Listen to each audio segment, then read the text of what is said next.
after their second shutout win of the season yesterday against the San Diego Waves. The other San Diego team, the Bombers, come to town as the Orange County Riptide look for another statement win here at Great Park on a Wednesday night. Good evening, folks, wherever you may be. Avi Singh alongside Aiden Pham, my USC broadcast partner. Aiden, a great win last night for the Riptide. Second shutout win of the season, led by 4 solid innings from Tommy McGuire. Yeah, really solid performance from start to finish for the Riptide last night against the San Diego Waves. Really, the pitching staff dominated that game, really shut down the Waves lineup, and the bats got going when they needed to. You got that home run from Justin Tiller, and tonight's another chance to just build on that momentum. Taking on Scott Stanley's San Diego Bombers. Here's the lineup that Scott Stanley has put together for this Bombers squad. Dylan Martin plays shortstop and leads things off. Jeremy Jones, the DH, bats second. Gianluca Finelli in right field bats third.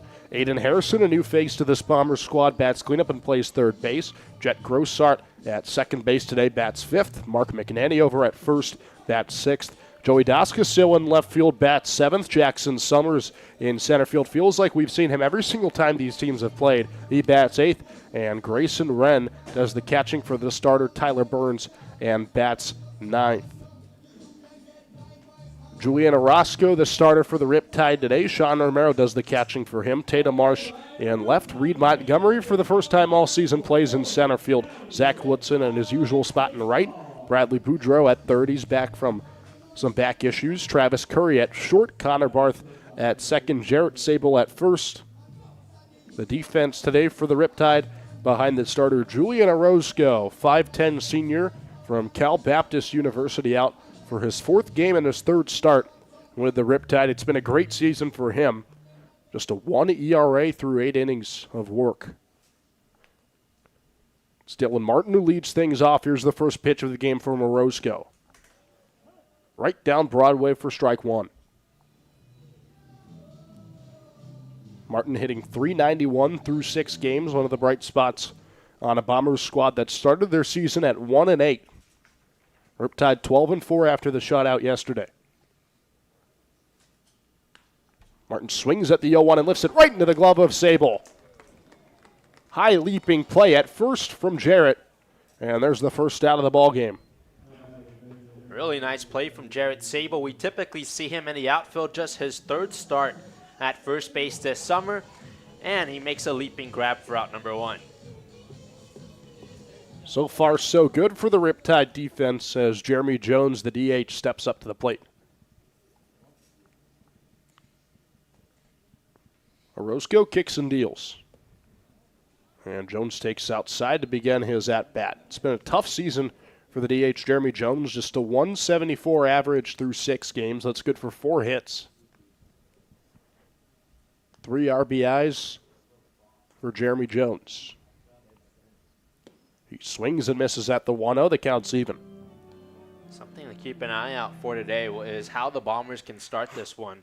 You know, remember in that last meeting against the Riptide, Bombers got off to a 3-0 start, and the Riptide had to play from behind. So they're going to look to start hot again for Scott Stanley tonight. As Jones checks his swing on the 1-1, appeal to third. They'll say he didn't go, so it's a 2-1 count. It was Gannon Dwyer who hit a 3-run home run to give the Bombers the lead in that game. He is not in the lineup tonight for San Diego. 2-1 to Jeremy Jones. Is taken high on the outside corner. It's a 3-1 count. Jones from L.A. Pierce College, played in 47 games for them this season at 367, 65 hits, 37 RBIs. 3-1. Misses inside. It's a 1-out walk. Good at bat there from Jeremy Jones. Stays patient, gets rewarded with the walk, and he's aboard first. So the Bombers have their first base runner of the night. It's the 4th walk allowed all season for Julian Orozco, and that'll bring up Gianluca Finelli.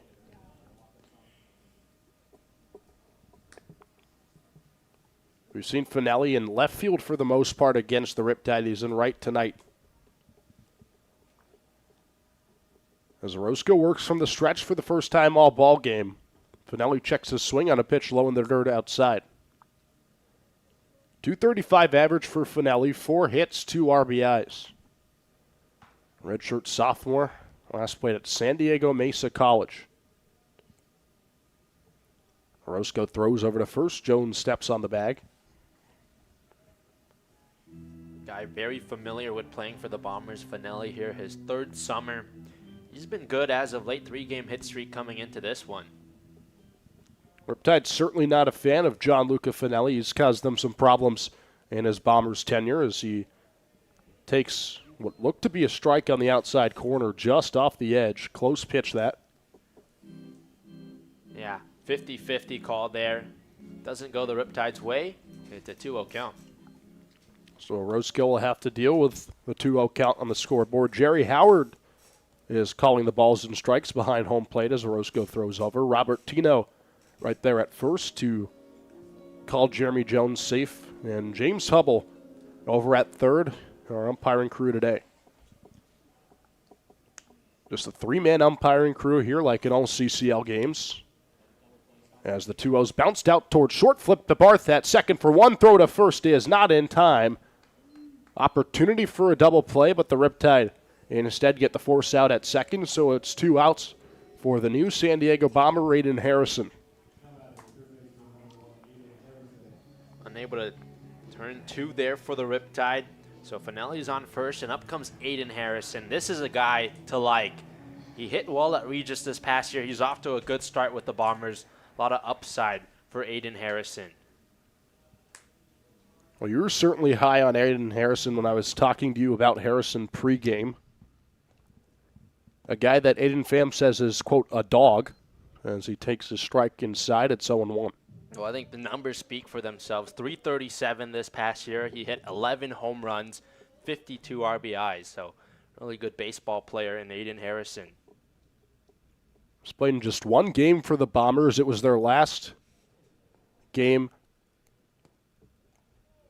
here in the CCL. He's hitting .500. Got 2 hits in that game.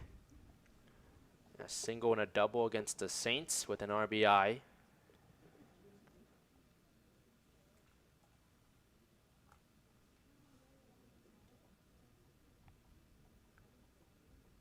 Orozco nods and fires the 1-1. It's slapped into the air out towards right field. A high fly ball for Woodson. He camps under it and makes the catch for the 3rd out here in the top of the 1st inning. A 1-out walk given up by Julian Orozco, but the Riptide forced 2 straight outs. We'll head to the bottom of the 1st inning. Orange County to bat for the first time today.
Bottom of the 1st inning, Avi Sink alongside Aiden Pham as Orange County is set to bat for the first time today. Here's the lineup for Brian Evans. Jarrett Sabo leads things off and plays at first. Connor Barth, who usually hits in the cleanup spot, at second today. He's over at second. Cooper Klauser back in the lineup. Great to see him there. He's the DH today. Sean Romero Scoop does the catching. He's in the cleanup spot. Zach Woodson in right field bats 5th. He had a great game last night. Tatum Marsh back in the lineup. He's in left field, and he bats 6th. Bradley Boudreau back as well from nagging back injury. He bats 7th and plays at 3rd. Travis Curry at short bats 8th. And Reed Montgomery in center field today in his usual 9 spot. We'll quickly take you around the Bombers' defense. Joey Doskasil in left, Jackson Summers in center, Gianluca Finelli in right, Aiden Harrison at third, Dylan Martin at short, Jet Grossart at first, Jet Grossart at second, and Mark McNanny at first. And Grayson Wren does the catching for Tyler Burns from Saddleback College, who's out for his 4th start of the season with the Bombers, a 6 ERA through 3 innings of work. He'll start his day off against Jarrett Sable. First pitch hit out past the glove of Grossart for a base hit. So Sable started off the top of the first inning with a bang by catching the line out at first on a leaping grab, and he kicks things off with a bang here in the bottom of the inning. Absolutely just scorched that ball right up the middle. Jarrett Sable, nicely done. A leadoff single for the Riptide.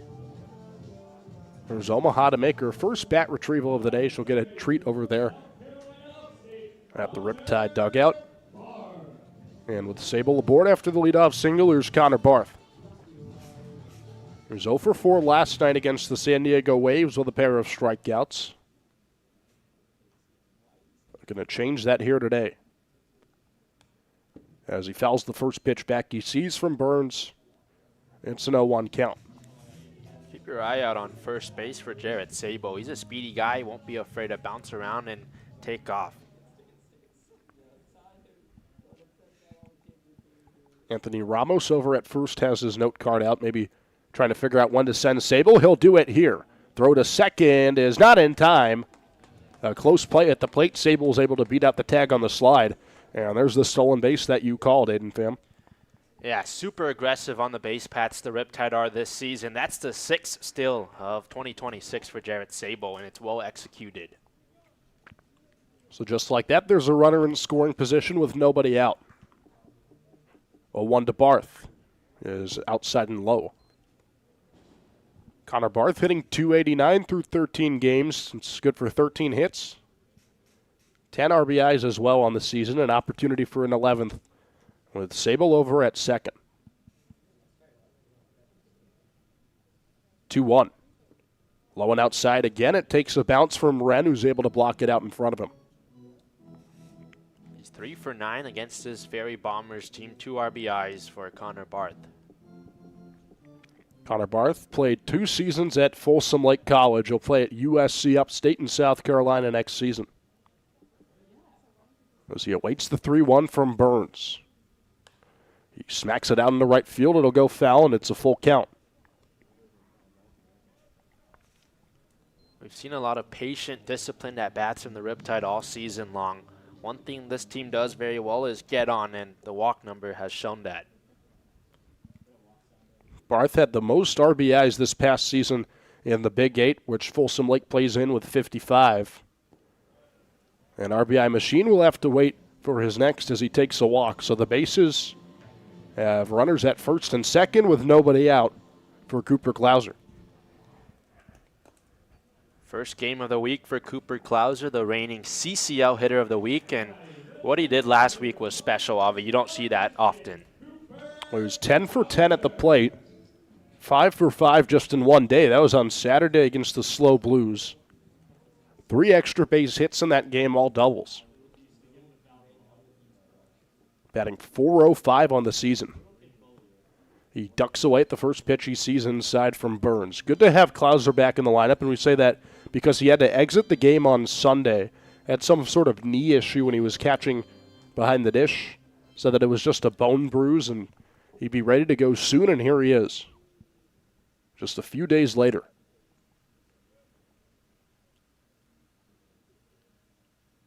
He lifts the 1-0 back foul.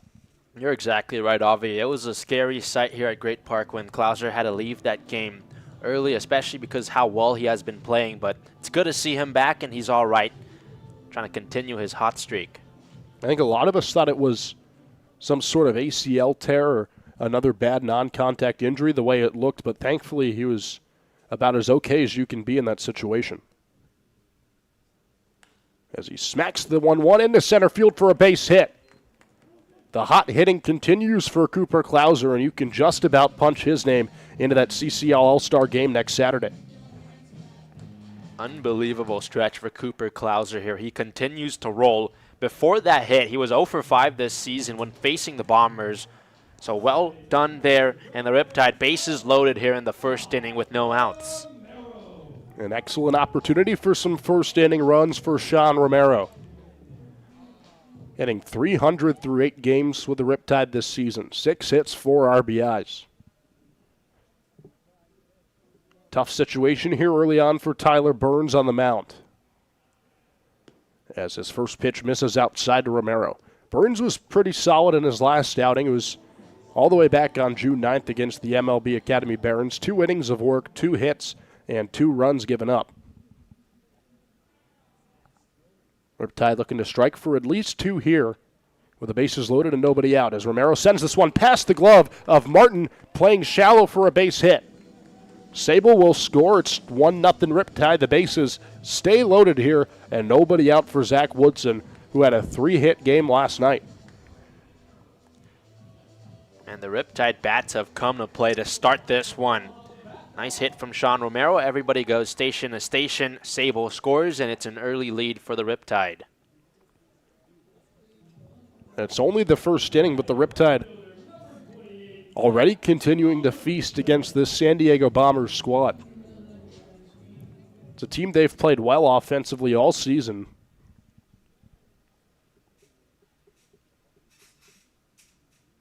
As Woodson swings and misses at the first pitch he sees.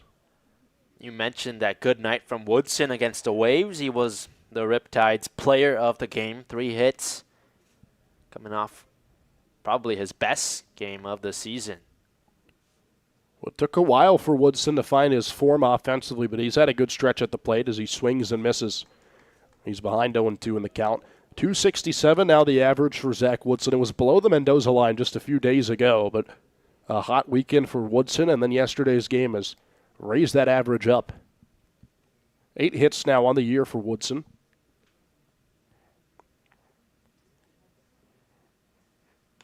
He hits this ball out towards third, a dive over, and safe is the call. So a line out from Woodson over to Harrison at third. He's unable to apply the tag on Barth. Bases will stay loaded with 1 out for Tatum Marsh. Very fortunate there for the Riptide that Connor Barth was able to slide back safely. And Woodson is out with the line out, and that's finally out number 1 here of the first. Woodson put it in the right place. He almost beat the shift out there. Infield was pulled towards the right side, but it just happened to go into the glove of Harrison on a bang-bang play at the hot corner.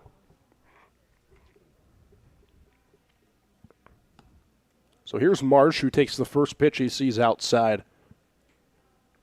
Came in last night as a pinch hitter. He was 0 for 2 with a strikeout. Out for just his 4th game all season for the Riptide. A guy that got here in the middle of June. He takes a strike on the inside edge. 34 games up in Stanford this season for Tatum Marshy at .215. It was his freshman year where he shined. Played in 50 games and at .377. As he takes low and outside, it's 2-1. So the average dropped .377 to .215. Looking to find his form here this summer with the Riptide and get back to where he was in his first season with the Cardinal.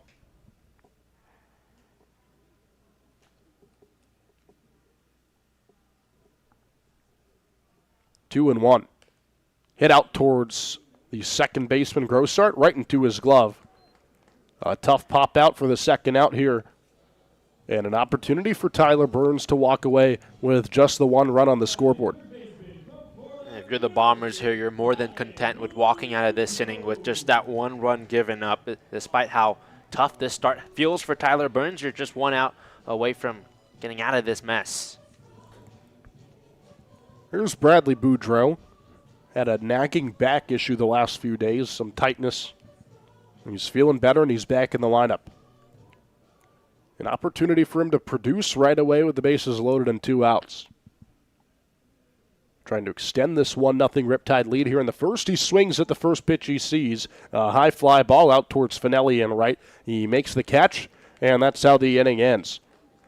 Riptide load the bases but are unable to clear them. However, they do get a run thanks to an RBI single from Sean Romero. 1-0 Orange County. We head to the top of the second.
Top of the second, this half inning brought to you by our friends over at Chick-fil-A in Woodbury Town Center. Riptide struck for 1 run in the bottom of the first on an RBI single from Sean Romero.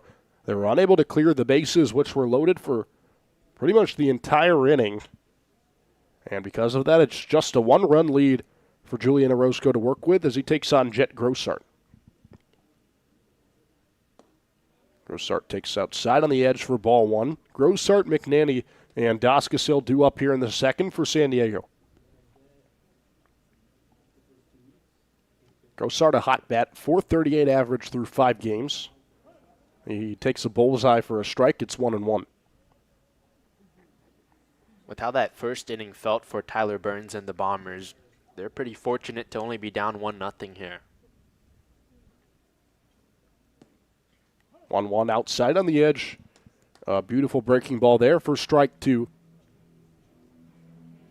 Look at this stance that Jet Grossart has. It's pretty interesting. Has plenty of distance between his front and back foot and all that waggle of the bat overhead. As he takes a pitch outside, it's 2-2. This is a wide stance for Jet Grossart, and it's worked for him this summer. You mentioned how well he's been playing.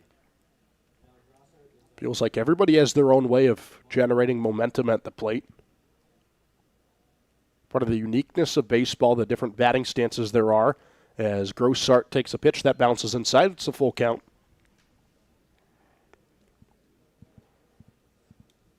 Jet Grossart in California, but he's all the way from Elkhorn, Nebraska. Another player on the San Diego Waves, Mikey Valdivia, he's also from Elkhorn, Nebraska. So both of these affiliate teams from San Diego seem to have a Nebraskan, as this Nebraskan Jet Grossart starts the second inning with a leadoff walk. It's a good at-bat there from Jet Grossart. Gets on after the full count. Now you got Mark McNaney coming up. Second walk of the day for Julian Orozco. Had a walk in the first inning against Jeremy Jones with 1 out. So the Bombers reaching back-to-back innings as McNanny shows bunt. On the first pitch he sees, he misses in strike 1. Mark McNanny, the first baseman today for the Bombers, hitting .286 through 5 games. 4 hits, no RBIs on the season yet for him. As Orozco throws over to Sable at first. McNanny from Regis University in Colorado did not play a game for them this season. He's getting his opportunity to get some baseball games in here with the San Diego Bombers this summer.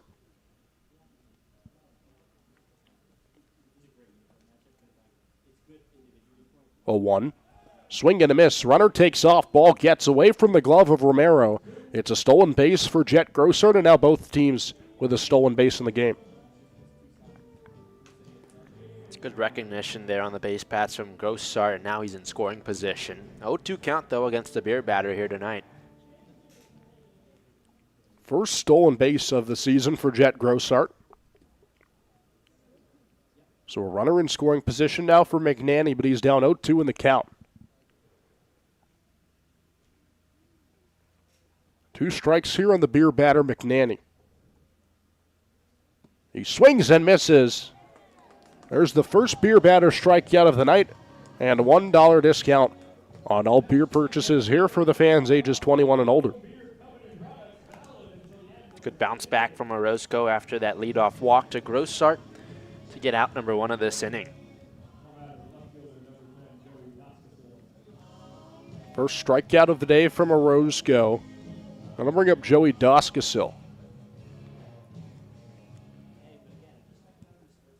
Feels like the last few times we saw Doskasil, he was over at third base, but Scott Stanley's playing him in left field today.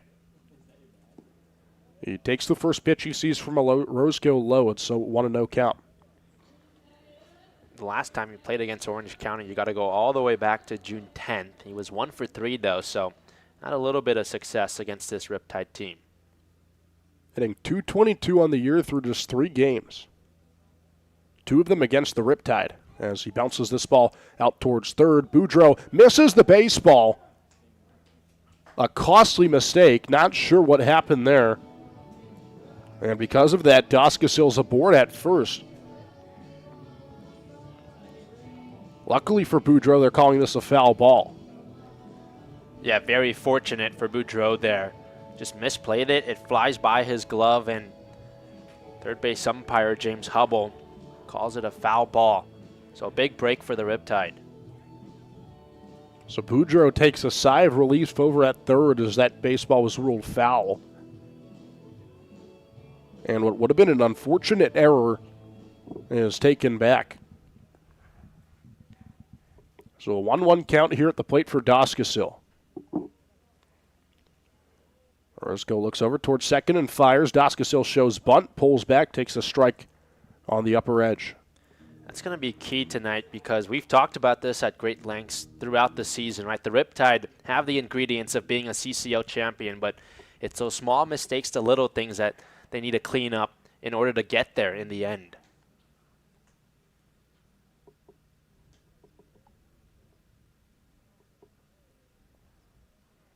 One-two. Swing and a miss. A pitch way outside gets Doskasil to chase. Back-to-back strikeouts here for Orozco in the second. And Doskasil won't like that he swung at that as he heads back to the dugout. Back-to-back Ks here for Orozco. So 2 straight strikeouts here for Julian Orozco after the leadoff walk. I'll bring up Jackson Summers, a familiar face.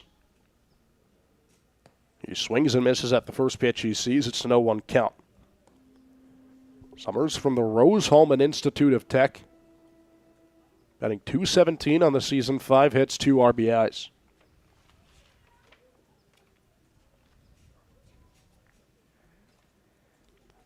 Orozco steps off and checks Grossart over at second.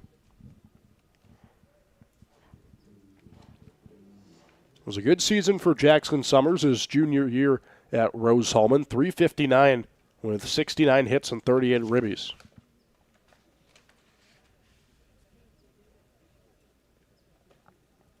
Oh, 1. Outside on the edge, just misses for ball 1. Feels like the majority of the times we've seen Jackson Summers play against the Riptide, he was at the top of the order for the Bombers. Tonight he hits in the 8 hole. See him lead off or hit second in most games. Here he is in the bottom of the order as he checks his swing on a strike outside. It's a 1-2 count. Orozco walked the first batter he saw in Grossart. Got 2 straight strikeouts. He has an opportunity for his third right here with a 1-2 count.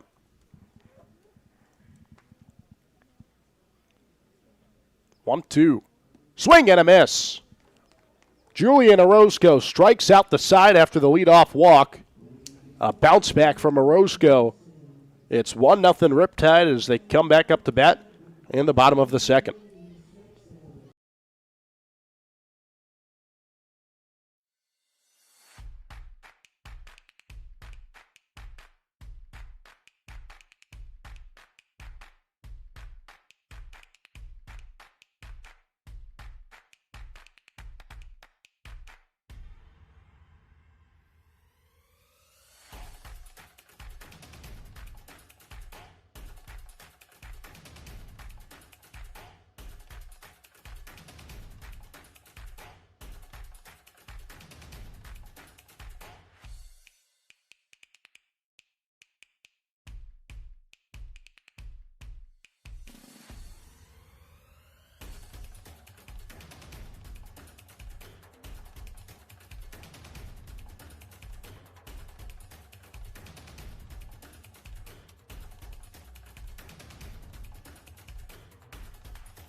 Bottom of the second, 1-0 Riptide. This half inning brought to you by our friends at First Class Pizza in Woodbury Town Center. Travis Curry leads things off and takes a pitch outside to begin his at-bat. 1 for 3 yesterday against the Waves, struck out twice at the plate. He takes a pitch inside. It's a 2-0 count. Against San Diego this summer, Travis Curry 2 for 4, 4 runs scored and 2 walks. He's been on plenty against this Bombers team. 2-0 is low and outside, a hitter's count.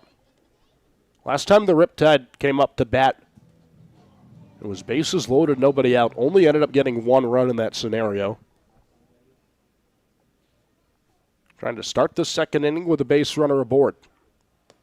They do so. It's a 4-pitch walk to Travis Curry. So it's back-to-back innings where the leadoff guy gets aboard for the Riptide.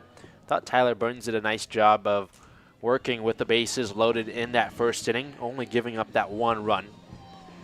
So he worked around the traffic, and now he's going to have to work around the walk to Travis Curry. Julian Orozco gave up a leadoff walk in the top of the inning. Tyler Burns returns the favor here in the bottom of the second. So with Travis Curry over at first, here's Reed Montgomery, who's had a great stretch of the plate as of recently. He was 1 for 2 in yesterday's game before being subbed off for Tatum Marsh. As Burns throws over to first. Reed now hitting .394 on the year through 10 games, 13 hits, 8 RBIs. Had a home run against these San Diego Bombers the last time these two teams played. It was a go-ahead home run in the 7th inning to give the Riptide a 4-3 lead. Curry takes off, pitches outside to Montgomery. No throw over at second as Curry slides in with an easy stolen base. Second stolen base of the game for the Riptide. And third of the season for Travis Curry. Uncontested there. Travis Curry just strolls in a second. Now it's another runner in scoring position for the Riptide. So Montgomery now with an opportunity to tack onto this 1-0 lead. He lifts the first pitch he sees high into the sky over to Summers in center field. He backs up and makes the catch. Curry tags over to third. Long throw over is off the bag. So Curry's in standing with 1 out. It's a productive out for Reed Montgomery. He gets Curry to third base, 90 feet from home for Jarrett Sable, who had a good start to this game, defensively and with the bat. So the second Riptide run of the day, 90 feet away from home for Jarrett Sable. Riptide lineup turns over for the first time today, and the infield of the Bombers comes in to play shallow against Sable. Cautious of a bunt opportunity here with one out as Sable takes low. Sable led the game off with a single, stole second, and then came around to score on the RBI knock from Sean Romero.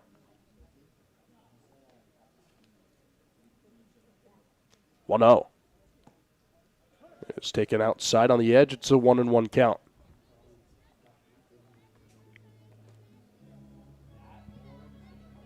Sable's had a strong season with the Riptide, another guy that's in contention for the CCL All-Star game. Started off hot. He was the first CCL hitter of the week. Average has gone down a little bit, but he'll bring it up right there as he hits it into right field for an RBI knock. Thought about turning to two. Instead, he stays at first. An RBI single for Jarrett Sable. 2-0 Riptide here in the bottom of the second. Oh, what a start for Jarrett Sable. This is a guy who's in the transfer portal. He's had a good summer with the Riptide. Some school's going to be very lucky to land him. Of course, Sable was over at USC this past season. Ended up redshirting for a strong USC team. Couldn't find any playing time there, so he'll get an opportunity for a lucky team next year as he continues to impress this summer. Here's Connor Barth. He walked in his first plate appearance. Throw over to first. And Sable safe. Tyler Burns cautious of Jarrett Sable after he already stole a bag on him. And had that steal in the first, Jarrett Sable. Already 2 steals tonight from the Riptide. They average 3 a game when playing against these Bombers. There's already some action in the Bombers' bullpen. The struggles that Tyler Burns has had early on here against the Riptide.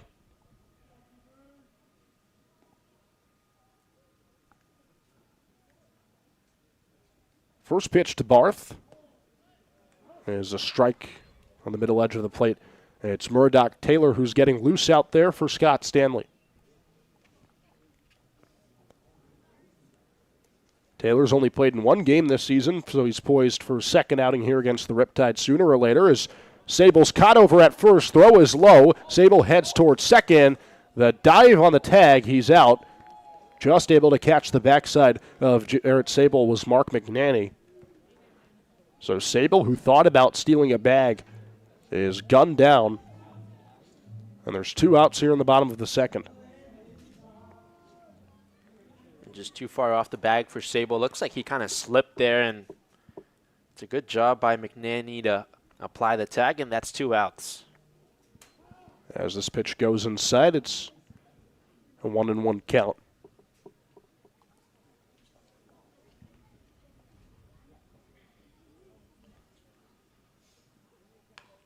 Barth chops this ball over to third into the glove of Harrison. Throw over to first is in time for the 3rd out. But the Riptide get their second run of the game on an RBI single from Jarrett Sable that brought Travis Curry home. 2-0 Orange County as we head to the top of the 3rd.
Top of the third inning. This half inning brought to you by FanSave. Scan the QR code on your screen for more info. It's 2-0 Orange County. Riptide struck for another run in the bottom of the second on an RBI single from Jarrett Sable. So Julian Orozco returns to work, holding a 2-run lead. 9-1-2 due up for the Bombers. Grayson Wren, Dylan Martin, and Jeremy Jones against Julian Orozco, who struck out the side in his last inning. So Orozco, I'm sure, is feeling quite hot out there on the mound as Grayson Wren steps up to bat. Wren, another Bomber from Regis University. He takes the first pitch he sees right down Broadway on a fastball for strike one. 222 average for the catcher Grayson Wren through 4 games. It's good for 2 hits. Another guy that was over at Regis but did not play for them this season. 0-1. Curveball right down Broadway for strike 2. So there's 3 guys in this Bombers lineup we've seen from Regis. Aiden Harrison, who's leaving and going to Long Beach State. Mark McNanny, and now Grayson Wren.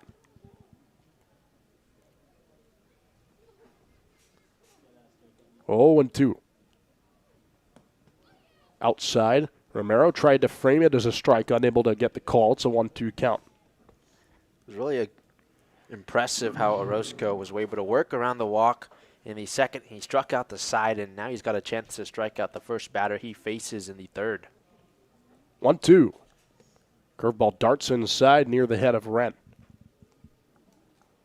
So Orozco is ahead 0-2 in the count to start the at-bat, but Wren able to even up at 2.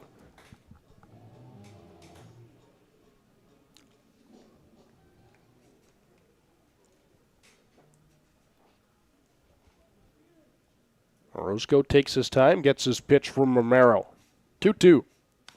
Smacked out towards third. It hops into the glove of Boudreau. Long throw over to first. Pulls Sable off the bag.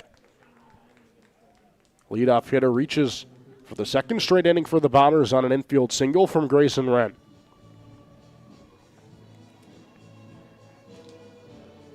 Tough play for Boudreau to make at third base. Good effort. Like you said, throw was a little bit off the mark. Sable comes off the bag, and Wren is aboard. So Julian Orozco has to work with traffic for all 3 innings he's pitched in so far. They'll rule it an error on Boudreau. Here's Dylan Martin at the plate. He swings at the first pitch he sees and lifts it foul. I'm not sure myself if that was an error. I'd call that an infield single on Grayson Wren, but the official scoring says it's an error on Boudreau. Yeah, scoreboard here at Great Park has it as a hit. The official scorer says it's an error by the third baseman. And they've changed it here at Great Park to reflect the official scoring, so an E5 on Boudreau allows Wren to reach safely. Means the Bombers still have a 0 in the hit column as this pitch skips away from Romero. That'll send Wren over to second. So Wren reached on the E5 and gets a free pass into scoring position.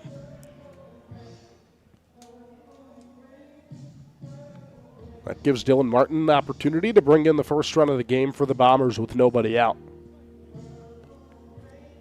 Even in the count, 1-1.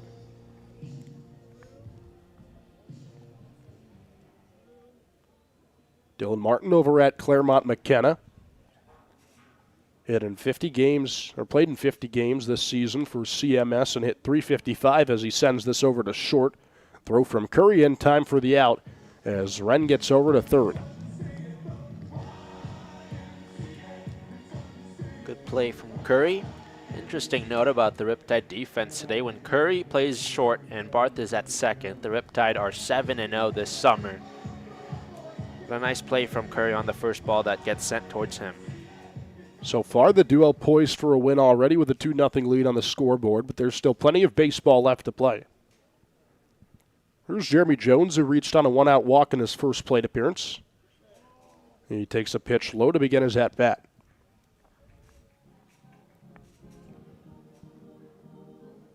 Jeremy Jones from L.A. Pierce College at .367 there this season, 65 hits, 37 RBIs.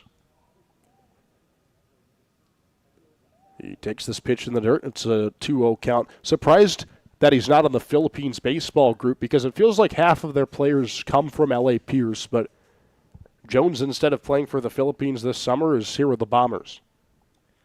And the Philippines, a team that the Riptide will face later on this week on Sunday.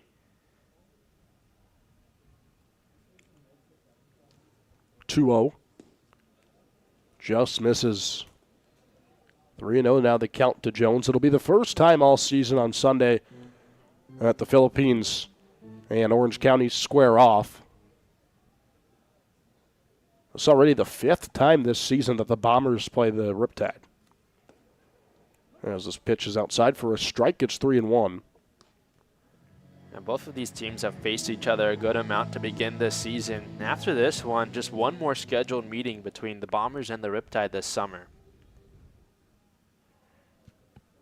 Which is nice from a player's perspective. A lot of the guys feel like we play the same team every single day when the Bombers are in town because of how frequently they've played them throughout this early stretch of the season. So it's good to have some variety as we head into July. As the lights come on here at Great Park, it's a full count to Jeremy Jones with 1 out. And Wren over at third. Here's the payoff. Hit out into the glove of Orozco. He checks Wren at third, spins over, throws to first, and gets the second out of the inning over there. Smart heads-up defense by Orozco to make sure that Wren was not running home first before he threw over to first base. Just a really good heads-up play there by Orozco. Make sure the runner stays put at third. That's Wren, and retires Jones for out number 2. So there's 2 outs now in the inning, and the Bombers might squander an opportunity with a runner over at third. That's what Orozco looks to make sure happens with Finelli up. He swings at the first pitch he sees and hits it into center field for a base hit. That'll bring in Wren, and there's the first run of the game for the Bombers. It's 2-1 Orange County. There's the official first hit of the night for the Bombers. It comes courtesy of Finelli, and now it's a 2-1 ball game. Gianluca Finelli, always a pain against the OC Riptide. And that thorn on the side here for the Bombers continues. As it gets the RBI hit here with 2 outs in the third. Just the second run all season allowed by Julian Orozco as he pumps a strike to Aiden Harrison. Harrison 0 for 1 on the day. He flew out into right field in his first at-bat. Future Long Beach State dirtbag Aiden Harrison.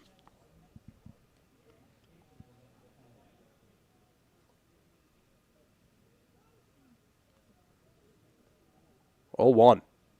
Swing and a miss. He's behind in the count, 0-2. Interesting to see him commit to Long Beach State because when you talk to guys like Reed Montgomery and Brad Grinlinger who are at Long Beach State, they said that most of the players over from the Dirtbags program this season are transferring out of Long Beach State due to some disagreements with the coaching staff. But, of course, Long Beach State for Harrison, a step up from Regis.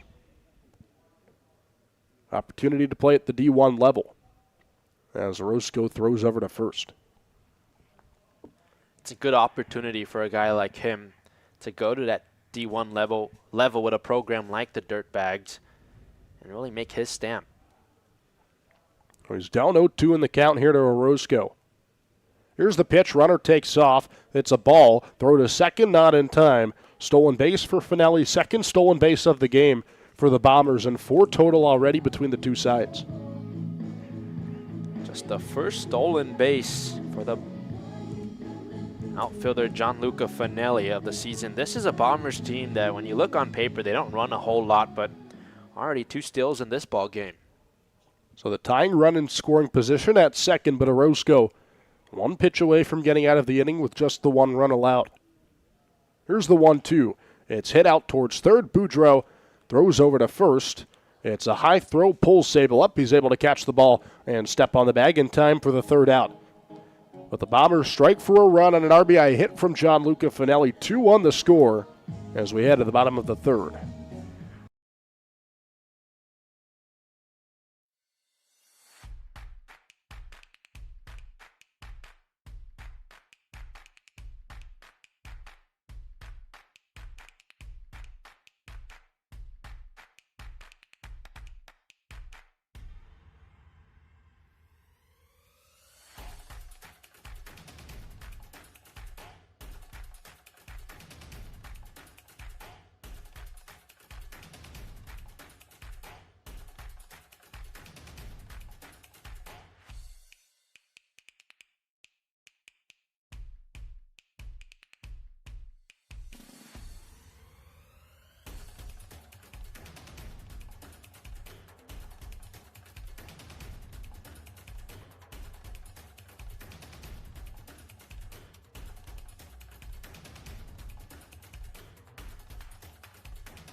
Bottom of the third inning, sponsored by Marucci, the official outfitter of the OC Riptide.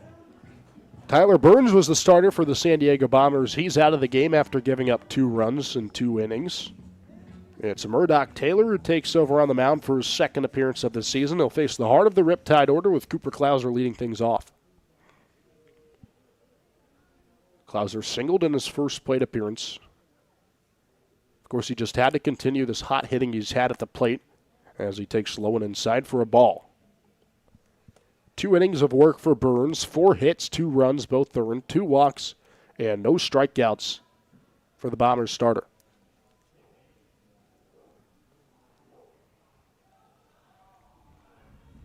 1-0 from the righty. Taylor is taken high and outside for ball 2. Just his second appearance of the season.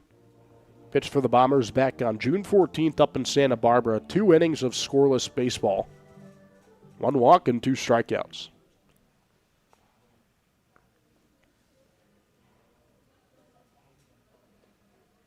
2-0 is smacked foul. It's an impressive outing against a Foresters team that we know is really good. So Murdoch Taylor's off to a good start in CCL play. Taking on Cooper Klauser at the plate. A Phoenix, Arizona area native like myself. Grew up in Tempe and went to Corona del Sol High School over in Tempe. As he takes outside, it's 3-1. Stayed in Tempe and played at Arizona State for the Sun Devils this past season. Got hurt after playing in just 7 games. Ends up entering the transfer portal and going to the University of Michigan.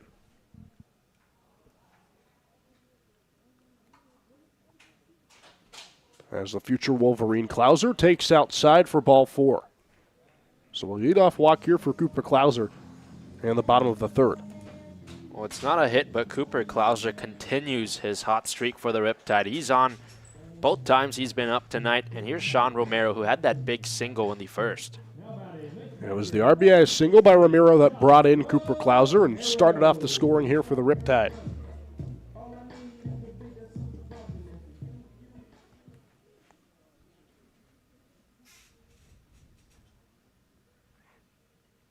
Taylor now from the stretch. Fires a strike outside. Sean Romero was at Pepperdine this past season. Hit .298 in 33 games for the Waves. 17 hits, 11 RBIs. But he's decided to leave Malibu and take his talents elsewhere. As he chops the 0-1 back foul, it's an 0-2 count.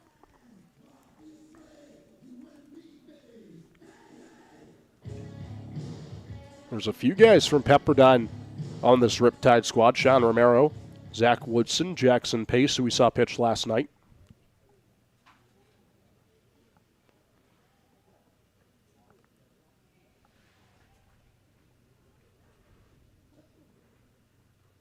Oh, 2.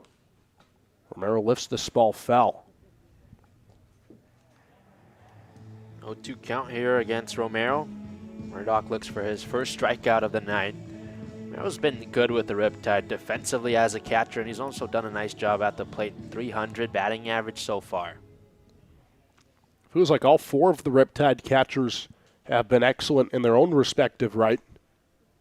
It's part of the depth of this Riptide squad.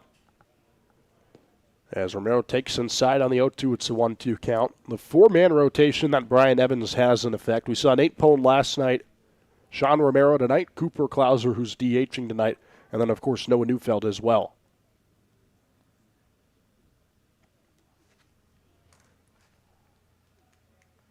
One, 2. Romero hits it out towards the glove of Grossart at second. Throw to first is in time for a double play. A tough break for the Riptide. Klauser just a hair off the bag, and because of that, Grossart able to throw him out. Good heads-up play there, though, by the second baseman, Grossart, to double up. And now, for Taylor, you're 1 out away from getting the Bombers' bats back up. So it's an L4 from Sean Romero, and then a 4-3 to retire Klauser at first. There's the double play. And now the bases are empty with 2 outs for Zach Woodson. He'll duck away at a first pitch inside that darts inside the zone for strike 1. Well, we saw the game that Woodson had last night. If he's able to continue to get it going, that's huge for the Riptide because Alex Dolan's going to be missing some time, so any extra depth in the outfield is huge. Don't go anywhere after this inning's over. We'll have some special guests join us shortly as Woodson hits the ball in the air out towards left field. It goes into the glove of the shortstop, Martin, for the out. Sammy Petrocelli and Brad Grinlinger will join us when we come back for the top of the 4th inning. 2-1, the Riptide lead.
Top of the 4th inning, 2-1 Riptide. This half inning brought to you by Richardson, the official headgear provider of the CCL. Avi Singh alongside Aiden Pham. We've got some special guests in the broadcast booth as well. Sammy Petrocelli and Brad Grinlinger join us up here in the broadcast booth. Guys, how you doing? We're doing good. Thank you for having us. I'll start with this. How's the summer been with the Riptide? I know, Sammy, this is your second summer with Orange County, so how does it feel to be back playing for the Riptide? Yeah, having the opportunity to come back here after spending my last summer up in Bellingham, Washington in the WCL, it's nice to come back home, be able to live at home with my family and play out here under Evans again. It's been a nice experience, so I'm very happy to be here. And Brad, you're obviously a SoCal Orange County guy. How does it feel to live close to home and also be able to play for the Riptide? Yeah, it's awesome. I get to just be super close. Travel schedule's really nice. And a lot of these guys I've grown up playing with, so it's really nice to play with some familiar faces and just have a good facility also to train at. Really helps. Just so it's a productive summer in the end. So yeah, I'm really enjoying my time with the Riptide. First pitch of the inning outside Austin Kirkwood, the new pitcher on the mound, by the way, for Orange County. So Julian Orozco's day is done after 3 innings of work. Guys, what did you see from Orozco today? I think he showed an excellent mix of pitches. He's had a lot of success so far by mixing it up, throwing at least a 4-pitch mix, locating those, and keeping them off barrel. It's a lot of weak contact out of him. Decent fastball, nothing crazy overpowering, but he just finds a way to miss barrels and has had a lot of success so far. Yeah, just getting I like to say the race to 2 strikes, filling the zone up, and then letting the defense work, and if getting some strikeouts as well. But yeah, throwing a lot of strikes, living in the free 90s, and just going after guys, and then had a great outing. So yeah. 2-1 the count to Jet Grossart. He takes high 3-1. So Sammy, you're over at Duke. What's it like over there up in Durham?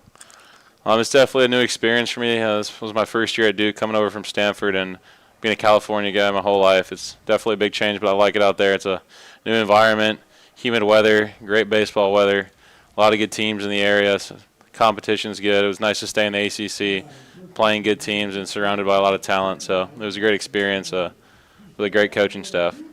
5-pitch walk to start the inning to Jet Grossart. And then, Brad, you were over at Long Beach State this past season. How was that for you?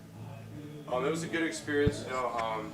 I'm in the transfer portal as of now, trying to find a home for next year. So hopefully end up at another really good spot. But yeah, it was a good experience, I would say. You got Austin Kirkwood here. McNanny rolls a bunt out to Kirkwood, throw to first in time. That'll advance Grossart, who's over to second. He's the tying run.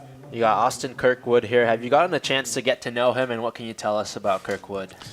Yeah, I've actually gotten a decent amount of opportunities to get to know him. He seems like a really funny guy. He's got some interesting warm-up routines we discuss about, and he's got a lot of good stuff on the mound. He's got a pretty good fastball, really lanky. He's got good extension, so it can jump on you, and he's a pretty cool guy.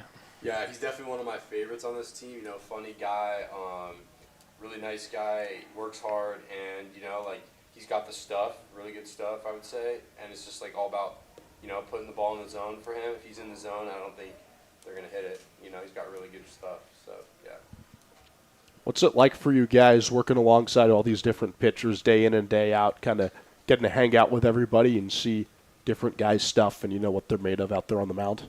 Yeah, I think it's a really interesting experience because you get to see a reflection of a variety of different coaching staffs and their methodologies and different warm-up routines, pitch grips, mechanical things. So you get to take little pieces from everyone, and sometimes you can incorporate those into your own routine. So just being able to see how everyone's process differs from each other, it's a good experience. Yeah, I would say the same thing as Sammy. You learn just from a lot of players. That a lot of times they teach you just as much as you can help them and teach you, and just learn from all their coaches that they've had. So I definitely think it's a really good experience, to meet as many new faces as possible and get to pick everybody's brain. So. It's a 2-1 count here to Joey Daska. So are there anything specifically that you guys have seen from other pitchers that you've taken with you so far and have maybe tried to implement as you go throughout the summer? Personally, I think it's still a little early for me. Developed a pretty solid routine that I like to stick to throughout this year, and so I've been sticking with that, but I think it's always interesting to converse with each other on if you're feeling a little off or a little bit out of sync or one grip's not working with you, just a little tips to help you get back on track. So it's always nice to have like minds around you.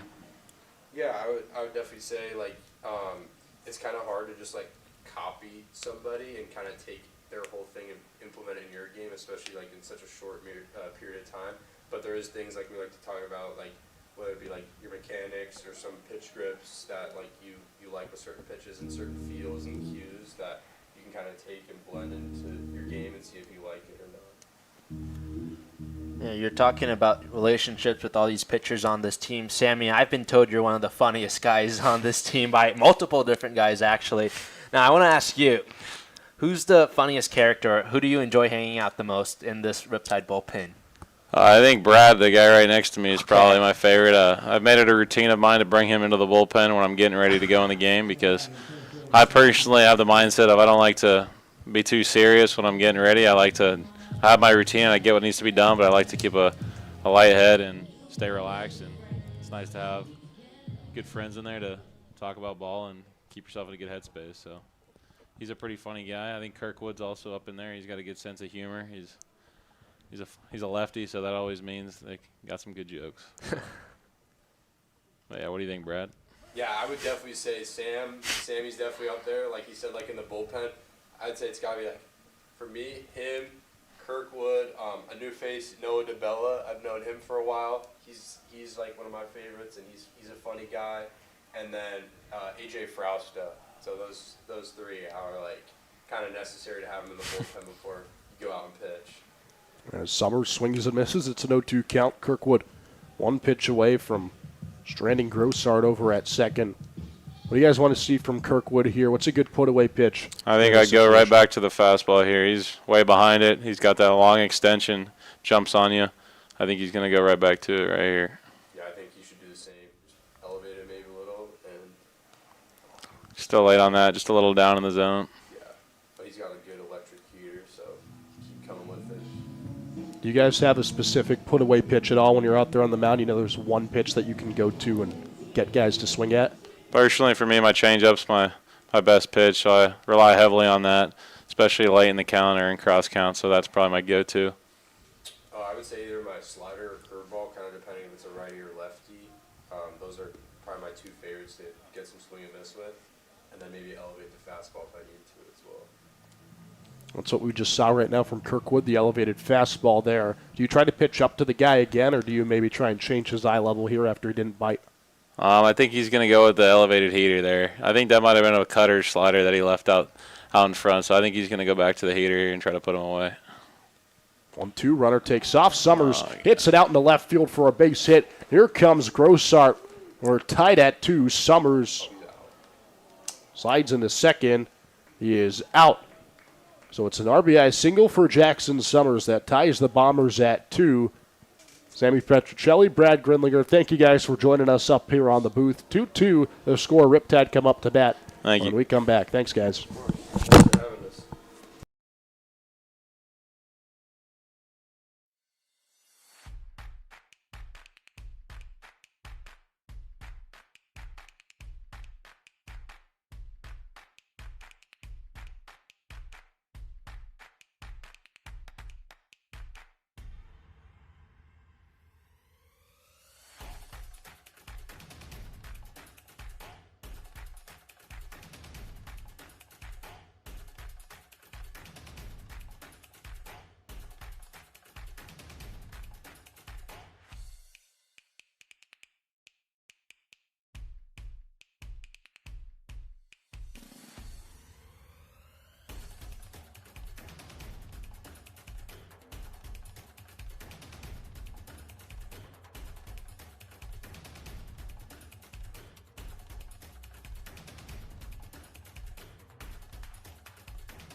The California Collegiate League's biggest event of the summer is coming to Reno, Nevada on Saturday, July 4th. The 2026 CCL All-Star Game will bring together the league's top players and future professional prospects at Greater Nevada Field, home of the Reno Aces. Following the game, fans will enjoy a spectacular fireworks show as part of the America 250 celebration. To purchase tickets and learn more, visit calsummerball.com. 2-2 the score here after the Bombers tied it on an RBI single and the top of the inning from Jackson Summers. Murdoch Taylor stays in the game out of the bullpen. Tatum Marsh leads things off for the Riptide. A brand new ball game here in Irvine tonight.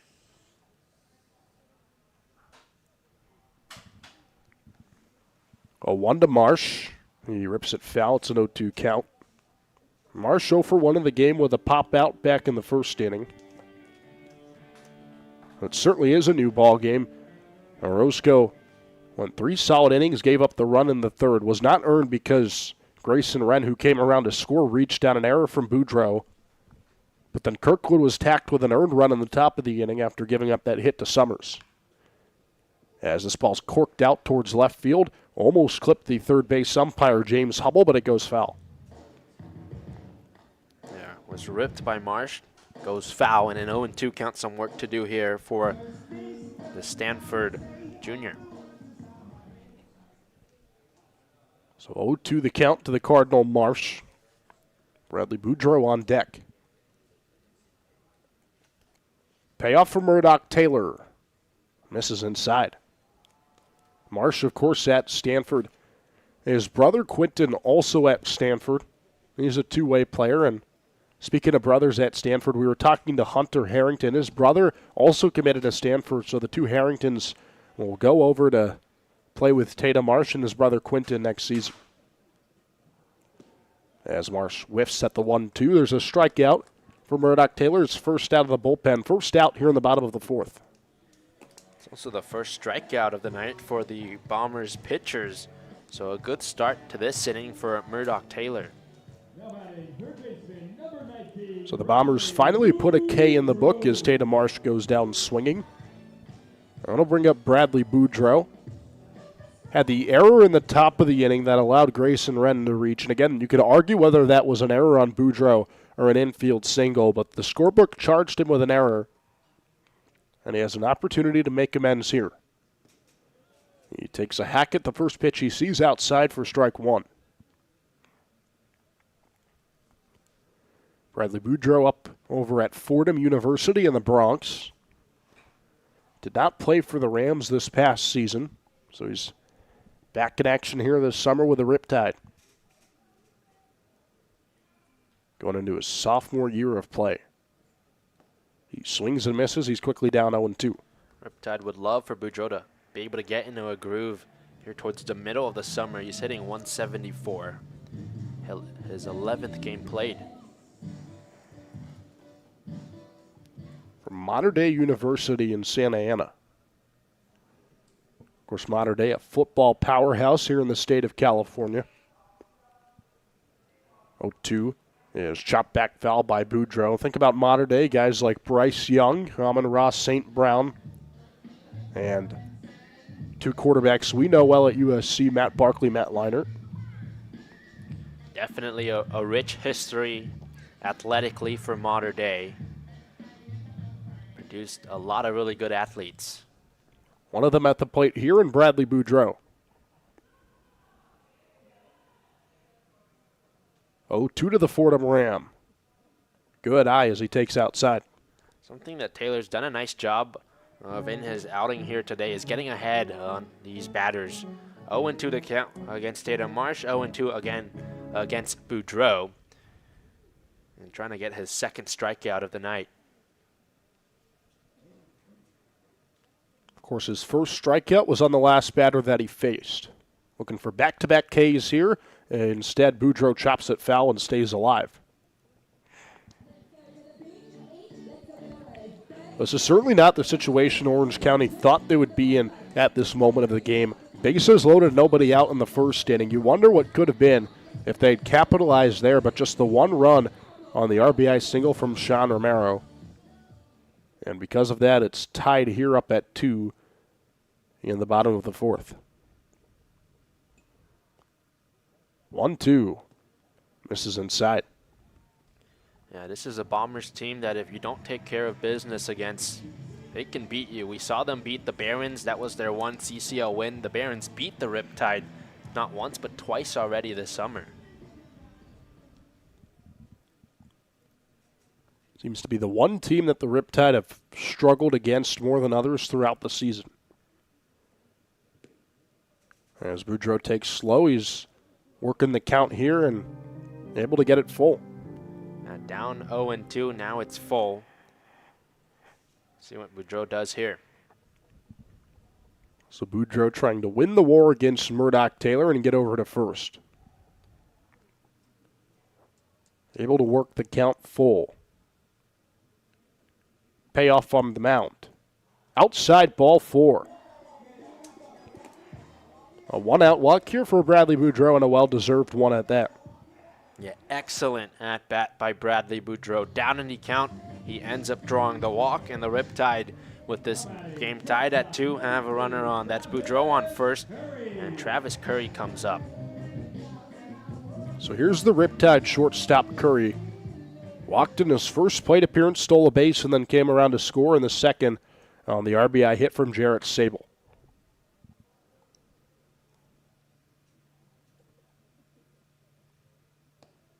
He takes a pitch outside.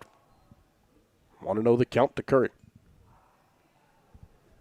Travis Curry from Cypress College, teammates, one of the few guys on the Riptide. Justin Tiller, of course, one of them.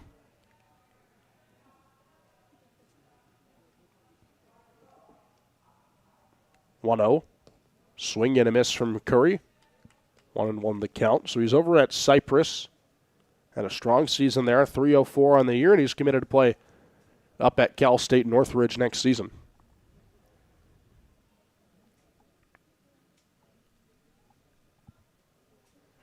A matador at the plate in Travis Curry, literally and figuratively, as he takes a pitch outside. It's 2-1. We talked about Mater Dei High School with Boudreaux up, about how good they are at producing athletes. Cypress College is one of those JUCOs that consistently produces some of the top talent. They get their guys to some really good programs, and Travis Curry is no exception. 2-1 to the Riptide shortstop. He swings it out towards right field and fouls it back. So Taylor able to even up the count on a foul ball. Some action over in the Bombers bullpen. Luke Oblin is standing near the gate waiting to come out eventually for Scott Stanley, but it's just going to depend on how Taylor does here. As Curry smashes the 2-2 out into center field. A long run over for the center fielder, Summers, who covers to make the catch for the second out here in the bottom of the 4th. Long run indeed for Jackson Summers, the center fielder, but he ranges over and tracks it down to retire Curry. And you got Reed Montgomery looking for his first hit of the night. Yeah, 0 for 1 in the game with a fly out to Summers in center.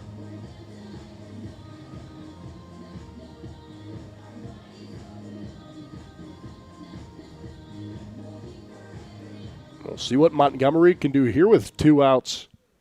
And Boudreaux still over there at first after his 1-out walk. Montgomery fouls back the first pitch he sees.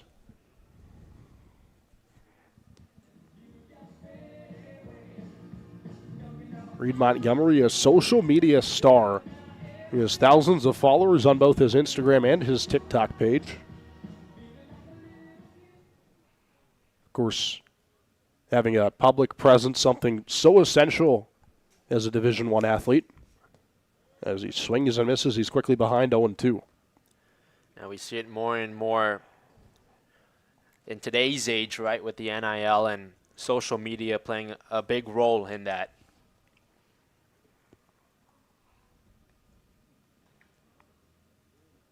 Some interesting posts on that Reed Montgomery account.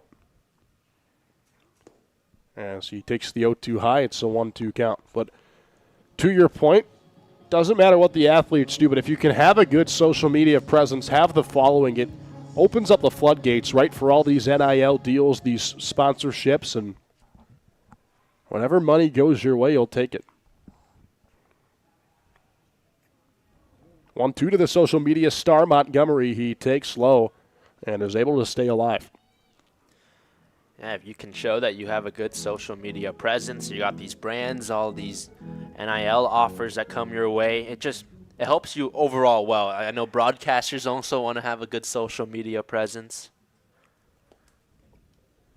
I think I need to keep up with my TikToks. It's been a while since I've done one.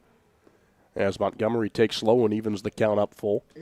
I've done one real TikTok. It's a lot of work. I will say I don't blame you, but definitely also want to get better in that area.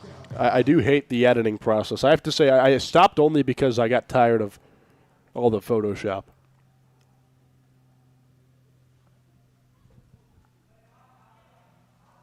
Full count, runner takes off. Montgomery fouls the pitch back.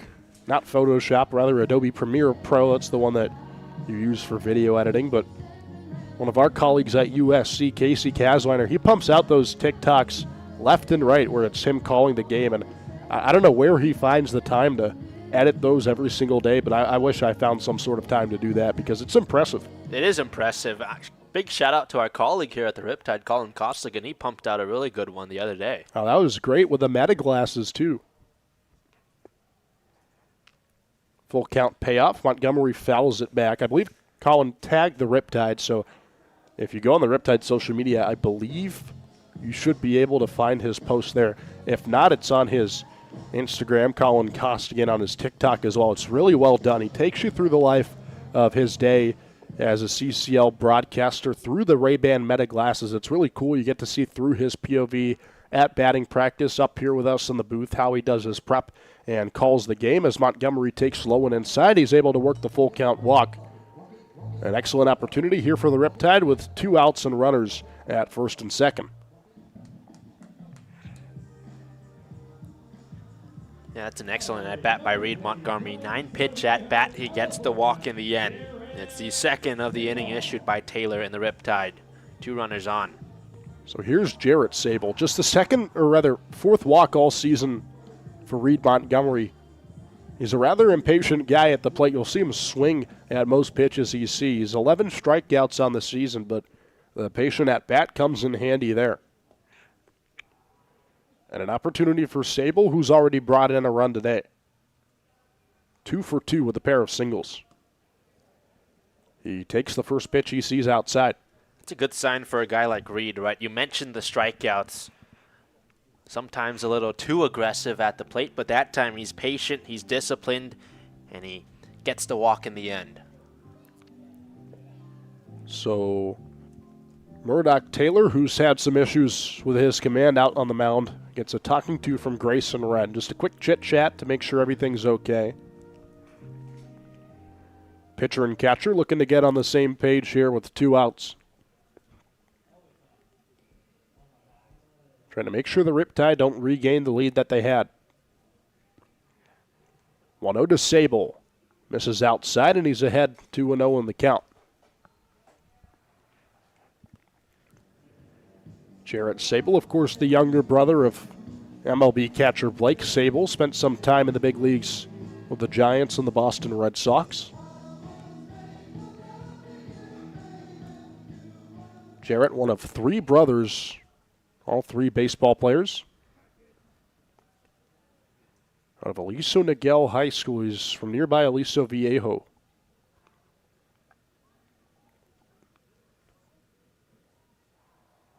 (2-0). Swing and a miss from Sable. It's a 2-1 count. He was the 6th ranked catcher in California out of high school, committed to USC. But USC was a team full of catchers this past season. Isaac Cadena, of course, their starter. So the lack of playing time for Sable, he's looking for a better opportunity elsewhere. And he's shown this summer why he deserves it. As he swings and misses at the 2-1, it's an even count. But we haven't seen him catch all summer. We've seen Sable in the outfield, primarily in right, and then, of course, over at first. Yeah, he came to USC as a catcher. Here with the Riptide, he's a majority of his playing time has been in the outfield. We've seen today he's in the infield. Hasn't really caught yet. Be interesting to see if the Riptide do use him as a catcher down the line. Of course, the Riptide, another team with plenty of depth at catcher. Of course, 4 catchers for Orange County as Sable powers this baseball out towards right center field. Tracking is Summers. It takes a bounce off the wall. That'll bring run in. And it's out. A tough play to see out there, but it looks like Summers hung onto the baseball. So unfortunately, the Riptide don't take the lead. Forgive me for my poor vision. 2-2 is the score. We head to the top of the 5th.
Top of the 5th, this half inning at Great Park is brought to you by the Fairmont Schools in San Juan Capistrano. 2-2 this score here between the Riptide and the Bombers. It's finally time to watch Colin Ree pitch out there on the mound for Orange County. He makes his Riptide debut. What a bounce-back story for Colin Ree. Fresh off of his 3rd Tommy John surgery, he finally is back in live baseball action tonight. It's got to feel really good for Colin Ree to be back on the mound pitching. You talk about his journey. It hasn't been easy. He's overcome it, and now he's with the Riptide making his debut. He'll take on 9-1-2 in the Bombers order. Grayson Wren, Dylan Martin, and Jeremy Jones as we get the highly anticipated debut of Colin Ree. He's an Irvine, California native. He gets to pitch in his home ballpark here at Great Park. First pitch back from Tommy John is a strike for Colin Ree. And boy, do you love to see it. Yeah, Colin Ree, first appearance as a Riptide, but he actually played against Orange County when he was a member of the San Diego Rays in 2024. They played in the CCL. A one outside, it's a 1-1 count. San Diego Rays, I believe, turned into the San Diego Waves. Is that correct? Or are they a separate team? Because weren't they were the Sun Rays, and then they became the Waves? I don't know if that's true. I'll do some research and get back to you on that. But I do know that Grant Mayu, one of the Riptide's coaches, was the head coach of the San Diego Sun Rays. Yes, he was. So Colin Ree, the former San Diego Ray, ahead 1-2 in the count here to Grayson Wren. Swing and a miss. Strikeout for Colin Ree. Comes back off his 3rd Tommy John and strikes out the first batter he sees in live play. That's how you start for Colin Ree. You strike out Grayson Wren, the first batter you face, and now you face Dylan Martin. So Wren, who came around to score in the 3rd inning, is out for the Bombers. Here's Dylan Martin, who's 0 for 2. He takes a strike on the outer corner. Okay, I'm pretty sure that the Waves and the Rays are two different Okay. organizations. So we have it cleared up there. 0-1. Misses inside. So Colin Reeves from Irvine. He played at Irvine Valley College. That's where he was when he had to get his third Tommy John. Ended up transferring as a student to UCSD. Walked on with the program because he needed a place to rehab for his Tommy John. UCSD said yes. So that's how he got his way in with the Tritons baseball program. And now here he is, finally back in live play after his third Tommy John rehab. And he's making it count. Already a strikeout for him, and he's up ahead 1-2 in the count on Dylan Martin. You got to think what this moment feels like for Colin Reed. 3 Tommy John surgeries, not easy. Makes his return here. Doesn't show that he's nervous at all. He's a very nice guy when we spoke to him. Very well-spoken Colin Reed. As he gets this ball out towards second. A grounder over to Barth. Throw to first in time. 2 straight outs out of the bullpen for Colin Reed. It's been good work for Colin Reed. 2 quick outs. And there's Jeremy Jones. Final line, by the way, for Austin Kirkwood. An inning of work. 1 hit, 1 run, which was earned, unlike the run from Orozco. A walk and a strikeout.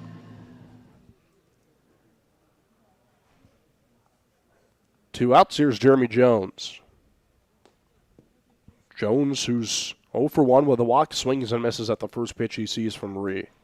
Now, Ree wears those long shoulders. You can't see it, but if you see his elbow, he has a gnarly scar there. It's all the way from one side of his right elbow to the other. And you can see the scar from the Tommy John surgery he had before. He's pitching like he never left for 14 months to rehab as he's up ahead 0-2 in the count.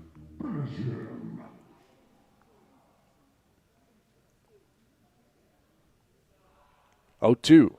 Swing and a miss. Colin Reed picks up right where he left off after months away from baseball. 2 strikeouts in his debut inning with the Riptide. Bombers go 1-2-3. Aiden Pham will take us the rest of the way when we come back for the bottom of the 5th. 2-2 the score here at Great Park.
Bottom of the 5th inning here at Great Park. Aiden Pham alongside Avi Singh with you. This half inning is brought to you by Rome Beer Company. Riptide and Bombers knotted up at 2. New pitcher in the game for the Bombers. His first batter is Connor Barth, who takes a ball low and outside, 1-0 the count.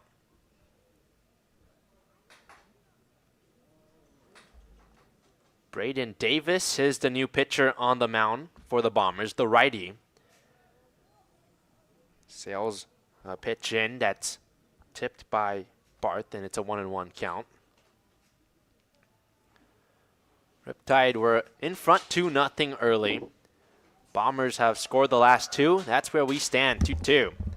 Pitch from Davis. Down and away.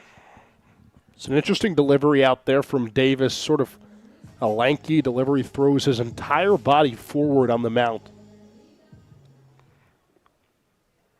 Takes over for Murdoch Taylor. 2-1 count against Barth, who's 0 for 1 a day. Barth was walked in the first, and right now he's got a chance to get on for the second time with a 3-1 count, no outs in the bottom of the 5th. 3-1. And there's ball for it. Missed low and outside. Connor Barth has been walked for the second time. And the first batter that Davis faces, he issues the free pass.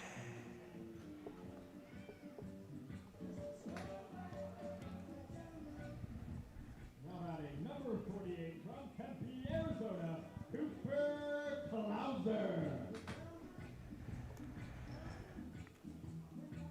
It brings up Cooper Klauser. We mentioned at the top of the show the reigning CCL hitter of the week. Connor Barth on first for him with no outs. Ready, gets set, fires the pitch. Take from Klauser. Ball was low. It's a 1-0 count. Klauser today is 1 for 1. He had a single in the first, was walked in the third. Connor Barth, who was just walked, is on first base, and the throw over there, sliding back head first goes Barth. 3 steals this summer for him.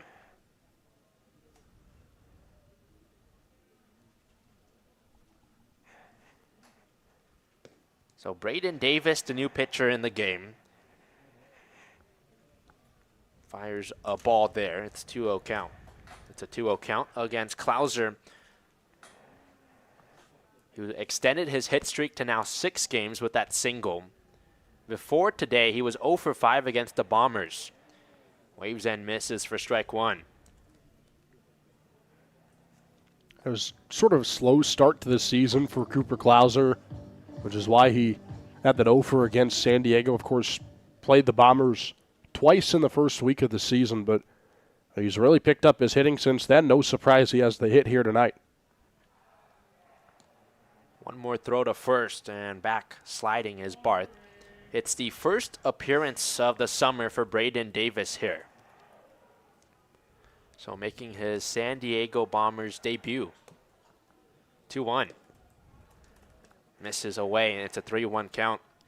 Davis trying to avoid walking his second batter in a row. The Riptide and Bombers are tied at 2. Orange County looking to regain the lead. Excellent hitter here, and Cooper Klauser. Smacks that baseball into the screening. Count is full. What's interesting is wearing number 54. We saw Luke Oblin on opening day. He wore 54 for the Bombers. Turns out he's injured for them. So Davis comes on the roster and steals his number. He looks for his first out as a Bomber right here, doing it against Cooper Klauser. Barth bounces around on first. 3-2 way inside.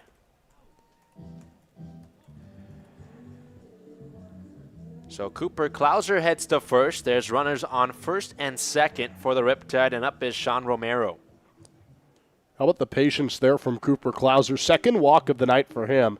Back-to-back walks as well for the Riptide, and Davis with some clear command issues out of the bullpen.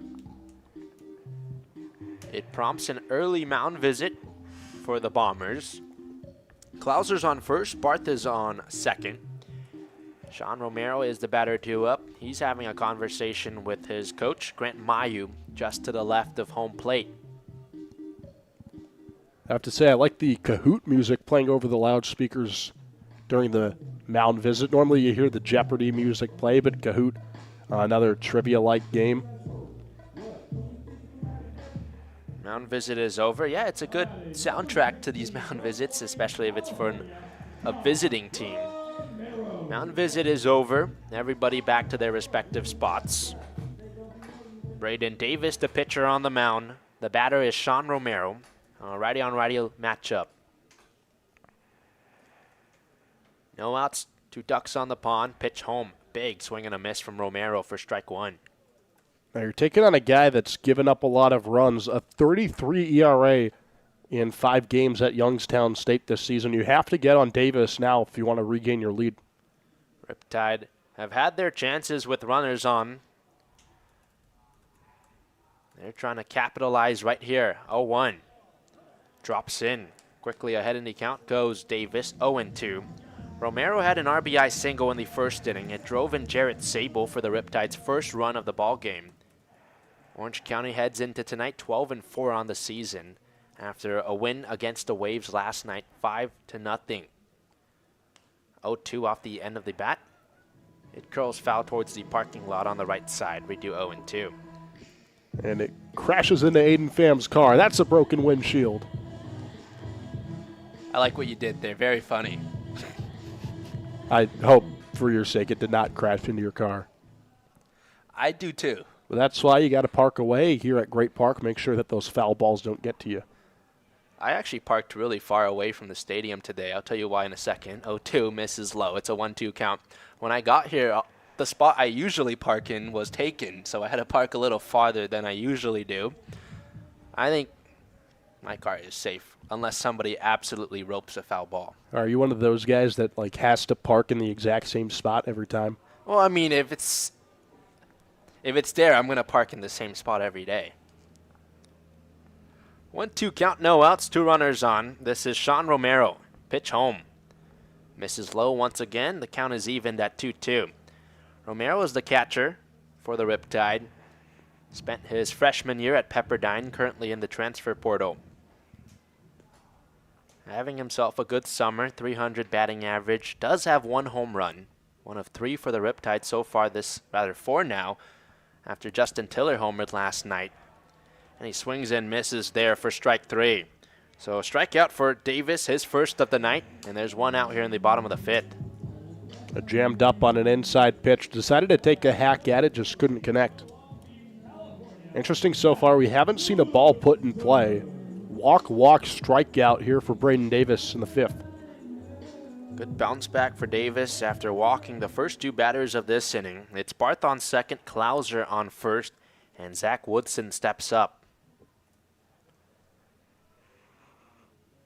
Lefty swings and bounces that pitch foul. Woodson is 0 for 2 tonight.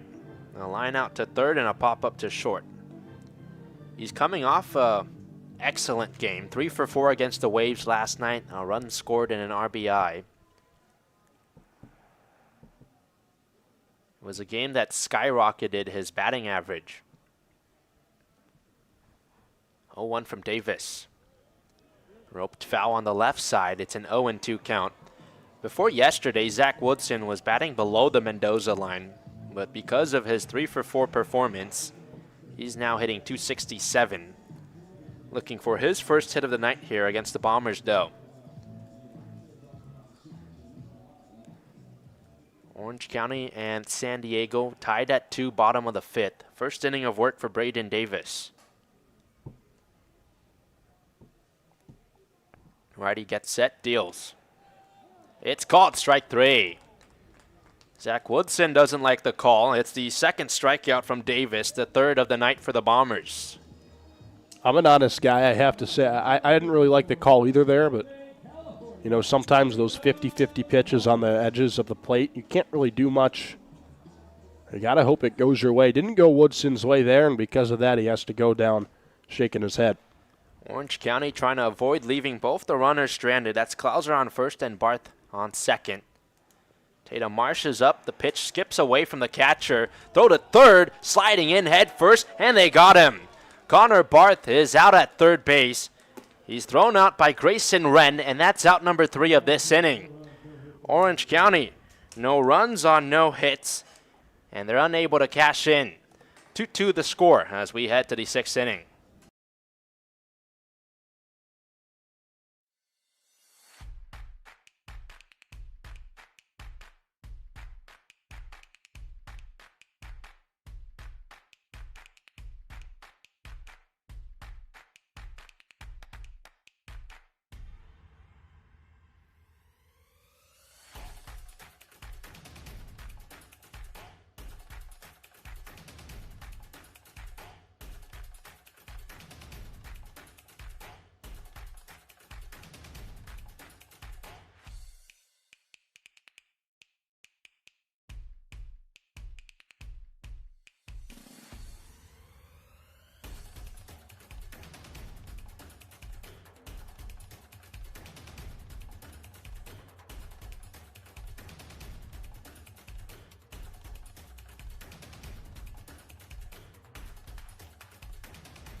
Top of the 6th inning. This half inning is brought to you by Sign Design.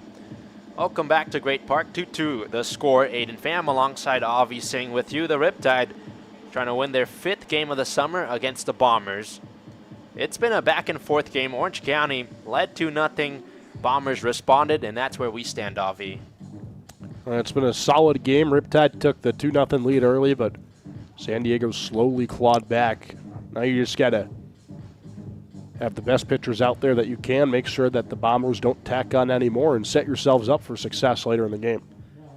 It's time for Sean York to pitch on the mound for the Riptide. He's in the ballgame, taking over for Colin Ree, who was excellent in his Orange County debut and his return from Tommy John. 1 inning pitch, 2 strikeouts for Colin Ree. And now it's time for the right-handed pitcher out of Citrus College. He's set to face Gianluca Fanelli, Aiden Harrison, and Jet Crossart. 3, 4, and 5 in the lineup for the Bombers today, who are trying to take their first lead of the game.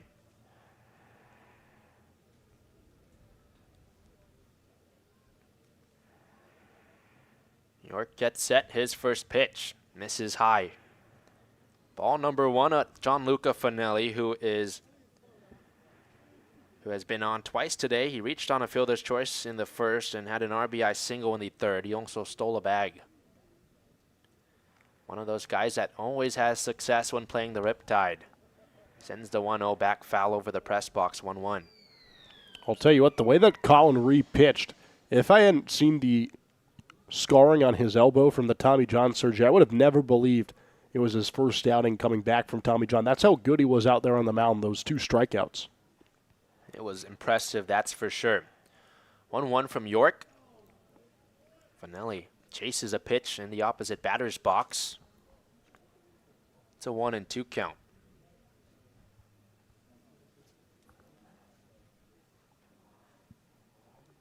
Just 2 hits so far tonight for the Bombers, but they've got 2 runs. 1-2. Skips in a nice block from Romero, the catcher. Count is 2-2 against Fanelli, who played this past season at San Diego Mesa. Hit .377 there with a home run. So far this summer, he's hitting .235, making his 5th start with the Bombers. A guy that's been a consistent problem for the Riptide over the past 2 years. York looks to retire him. 2-2. Swing and a miss. Down goes Fanelli. And potentially got a piece of that baseball to stay alive.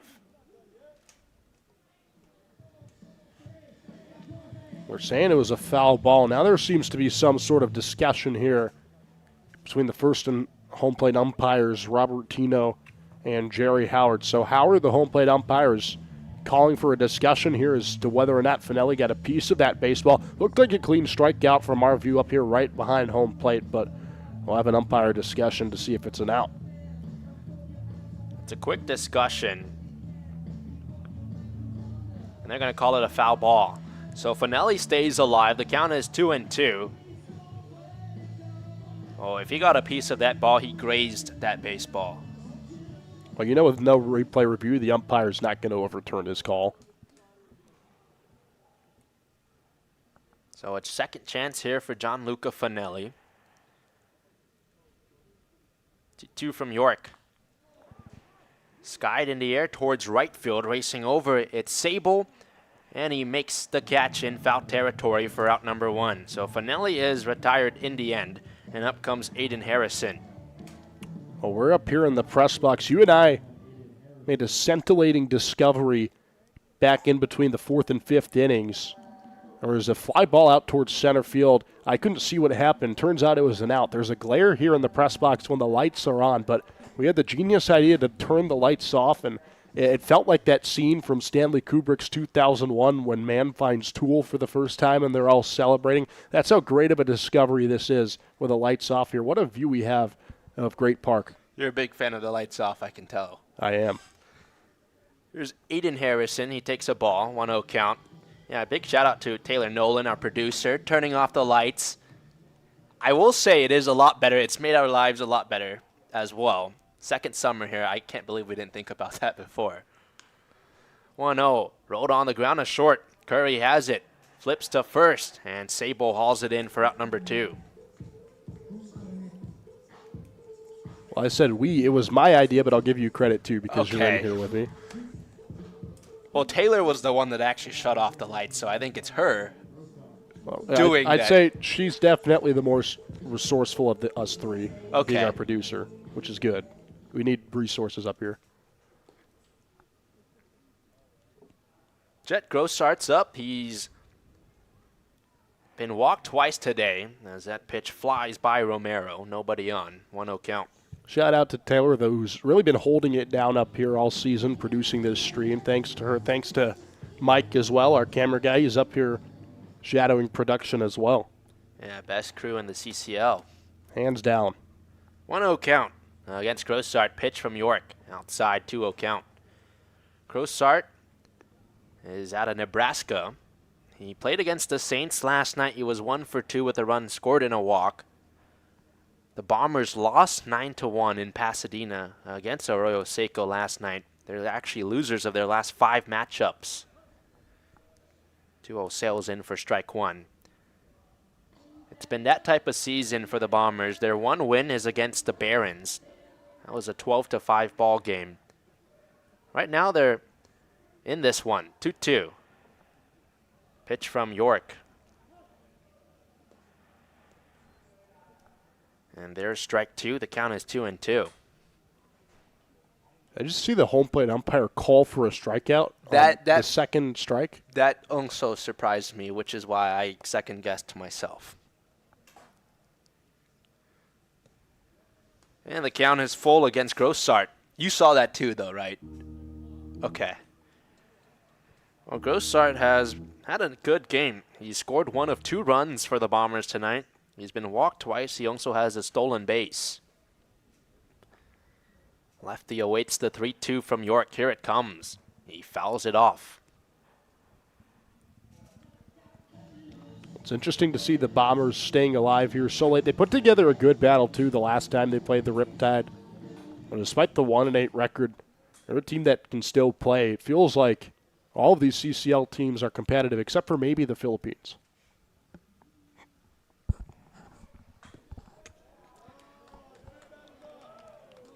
Three-2 is ball 4.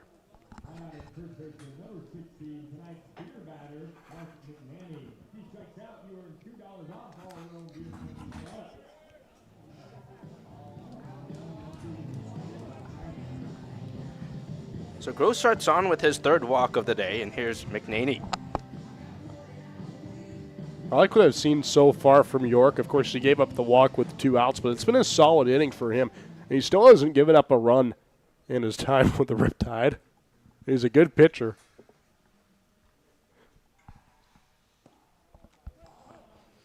He gets a strike right there. 0 for 2 tonight, McNaney. He struck out in the second, and he sent one right back to the mound in the fourth. He's the beer batter tonight, so fans already got discounted beverages with his strikeout in the second. Now they're just looking for some more discounts. Right up the middle.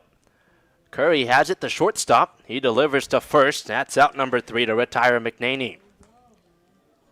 No runs, no hits, and 1 left on for the Bombers in the top of the 6th.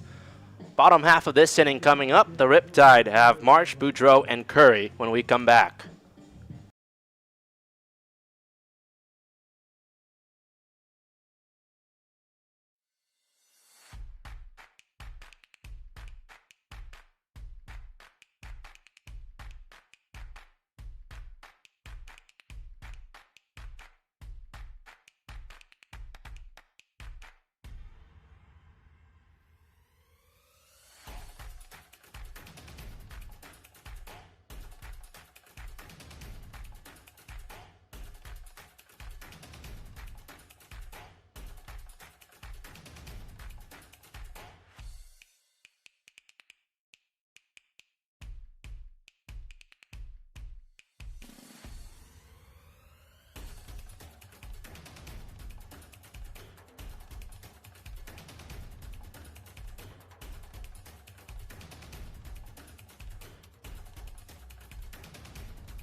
This half inning is brought to you by the Russell Legal Group. It's the bottom of the 6th inning. The Riptide and Bombers tied at 2. Orange County has Marsh to lead things off against the new pitcher on the mound.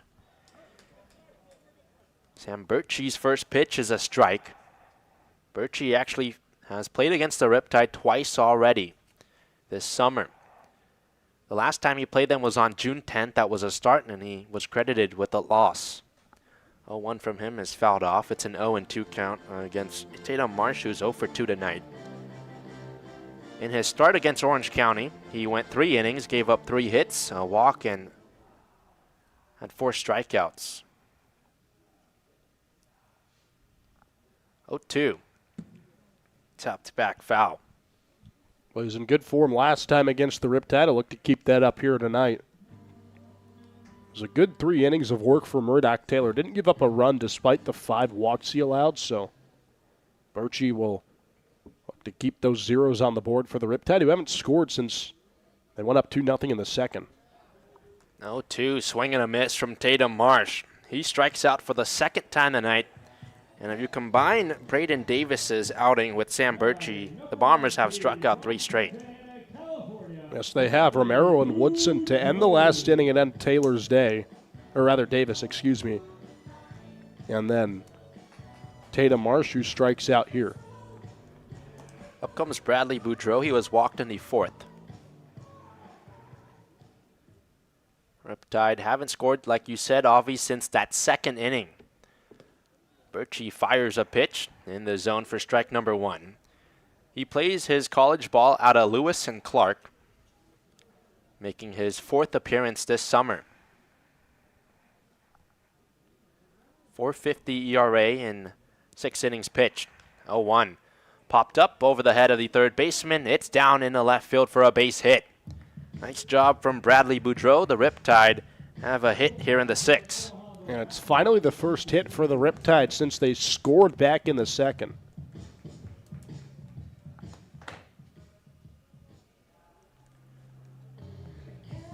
Here's Travis Curry with 1 away. Boudreau, after that single, he's on first. Curry was walked in the 2nd. He came around to score. Riptide 4-0 against the Bombers this year. A chance to go 5-0, but some work to do in a tie ball game at 2-2. Pitch was called a strike. Looks like it got the outer half of the zone. 0-1 count against Travis Curry, who's committed to CSUN. Swings at the 0-1, lines it foul on the right side. The count is 0-2. 231 batting average for Travis Curry this summer, 6 RBIs. He's got a runner on first, that's Boudreau. A righty on lefty matchup here. Throw over to first, and Boudreau gets back standing up. No steals this summer with the Riptide for Bradley. It's the benefit of being a lefty, right? You can stare right at first base, right at that runner. 0-2. Swing and a miss, and Travis Curry has struck out. It's been a good night for the Bombers pitchers. 5th strikeout so far, the 2nd of this inning. Last 4 Riptide outs have all come on strikeouts. Montgomery steps up. Other than that walk in the 4th, he's been kept quiet here tonight. Looking for his first hit to extend that hit streak to 4 games.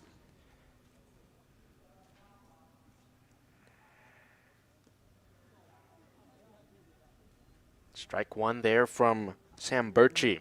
I feel like every time that the Riptide and Bombers play, it's always such a weird game because there aren't that many hits for the Riptide, but there's a lot of walks. Just 4 tonight so far for Orange County, rather 5 with a hit in this inning. But all the walks piling up for Orange County, 7 tonight. Montgomery here is 3 for 8 against the Bombers this summer. He's got a home run against them. He sends the pitch back foul towards the on-deck circle. Count is 0-2. And that last meeting, the Riptide won 7-3. The Bombers led 3-0, but Orange County was able to rally late. They scored all 7 runs after that 5th inning, so a late surge from the Riptide. Take from Montgomery on the 0-2. Well, it was Montgomery who broke the tie in the last game with that solo shot to right field in the 7th inning. There's an opportunity to do it again here. Boudreau singled. He's on first. Montgomery's up. 1-2 count, 2 outs. Bottom of the 6th. Here's the pitch. Low and outside, evens the count at 2-2. He played his college ball at Long Beach State this past season. He's currently in the transfer portal. Hit 193 with the Dirtbags, but he's had a good summer for Orange County. 394 batting average. 2-2 to him. He waves and misses. Montgomery strikes out. And what a night it's been for the Bombers pitchers. That's 3 strikeouts from Sam Birchie in this inning. We head to the 7th, knotted at 2-2.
The California Collegiate League's biggest event of the summer is coming to Reno, Nevada on Saturday, July 4th.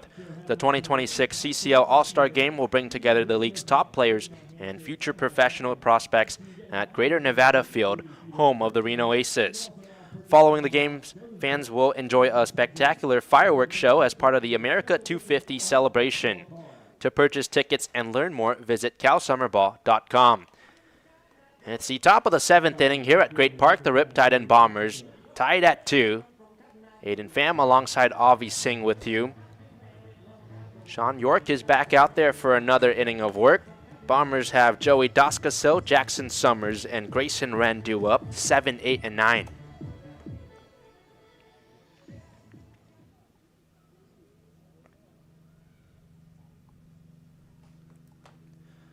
Lefty on righty matchup, swing and a miss from Doscasil, who struck out both times he's been up tonight. Or rather, this is a pinch hitter. It looks like Isaac Castanen is pinch hitting for Doscasil here.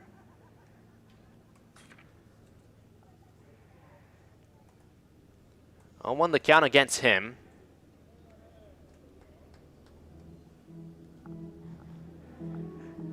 Pitch sailed by Romero, the catcher. The count is 1-1. Usually when we've seen Castanon, he's played at DH for the Bombers, saw him once at second base as well. Comes in for Doscasil. We'll see if he takes over at left field or if Scott Stanley makes some changes around the diamond. 1-1 of him, misses into the opposite batter's box. It's a 2-1 count against Castanon. He's played against the Riptide 3 times this summer. He's 1 for 6 when playing against Orange County. Here he is pinch hitting in place of Joey Doscasil. 2-1 from the righty. Sean York misses outside. It's a 3-1 count. Castanon out of Riverside Community College. Just wrapped up his freshman season there where he hit .255. Did have 1 home run and 8 RBI. 3-1 pitch. Misses low. That's ball 4, and Castanon's on with the leadoff walk. So Castanon steps up as a pinch hitter and does his job, gets aboard on the leadoff walk. Brings up Jackson Summers, the righty. Summers did have an RBI single in the 4th. He was out trying to stretch that single into a double. So up for the 3rd time tonight. Castanon takes his lead off of first. Pitch from York is yanked outside. It's a 1-0 count. Summers out of Rose-Hulman Institute of Tech. He's had success when playing against the Riptide this summer. 5 hits so far for him. We've seen him mostly at the top of the order for the Bombers when facing the Riptide, but tonight he's batting 8th. So he's moved down in the lineup. He's got a 1-0 count. Here's the pitch. Squares up, lays it down, rolls it right to first base. Jarrett Sable scoops it up, runs to the bag himself, gets the out there. Castanen advances to second. That was a screamer of a bunt. Rolled all the way down the first base line and got to Sable. Nevertheless, you'll trade the out for the runner in scoring position and a chance to break this 2-2 tie. Sets up Grayson Wren, who reached in the 3rd on an error from the 3rd baseman. He's scored 1 of 2 runs so far tonight for the Bombers. He struck out swinging in the 5th. A chance for RBI number 2 here.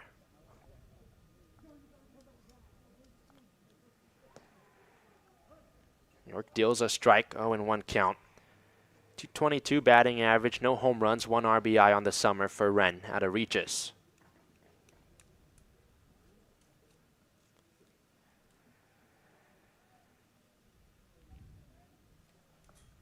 One out, top of the 7th inning, tied at 2. Pitch from York, up and inside, 1-1 count.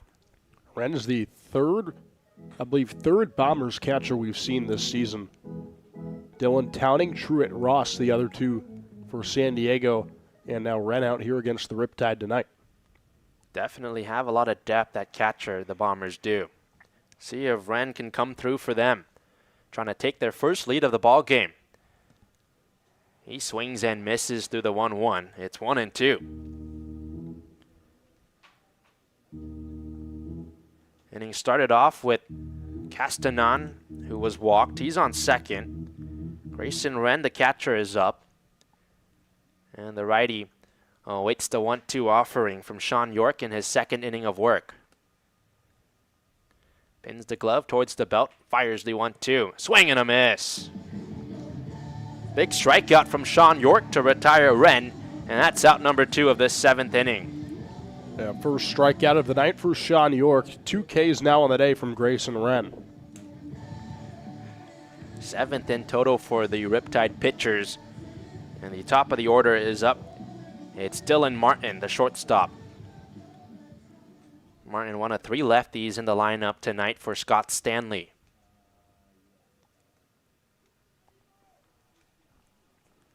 He had a big night last night at Arroyo Seco, 2 for 4, but he's 0 for 3 in this one. Big hack, and he fouls it off towards the Riptide dugout, 0-1. Some pressure here for Dylan Martin with the runner on second and 2 outs. He's a good hitter. He's had a quiet night tonight. We'll see if he's due for something. Yeah, definitely a good hitter. .391 batting average, 2 RBI on the summer. He's coming into this one with 4 straight multi-hit games. 0-1 from York off the end of the bat, and it twists foul towards the Riptide bullpen on the left side. 0-2 count against Martin.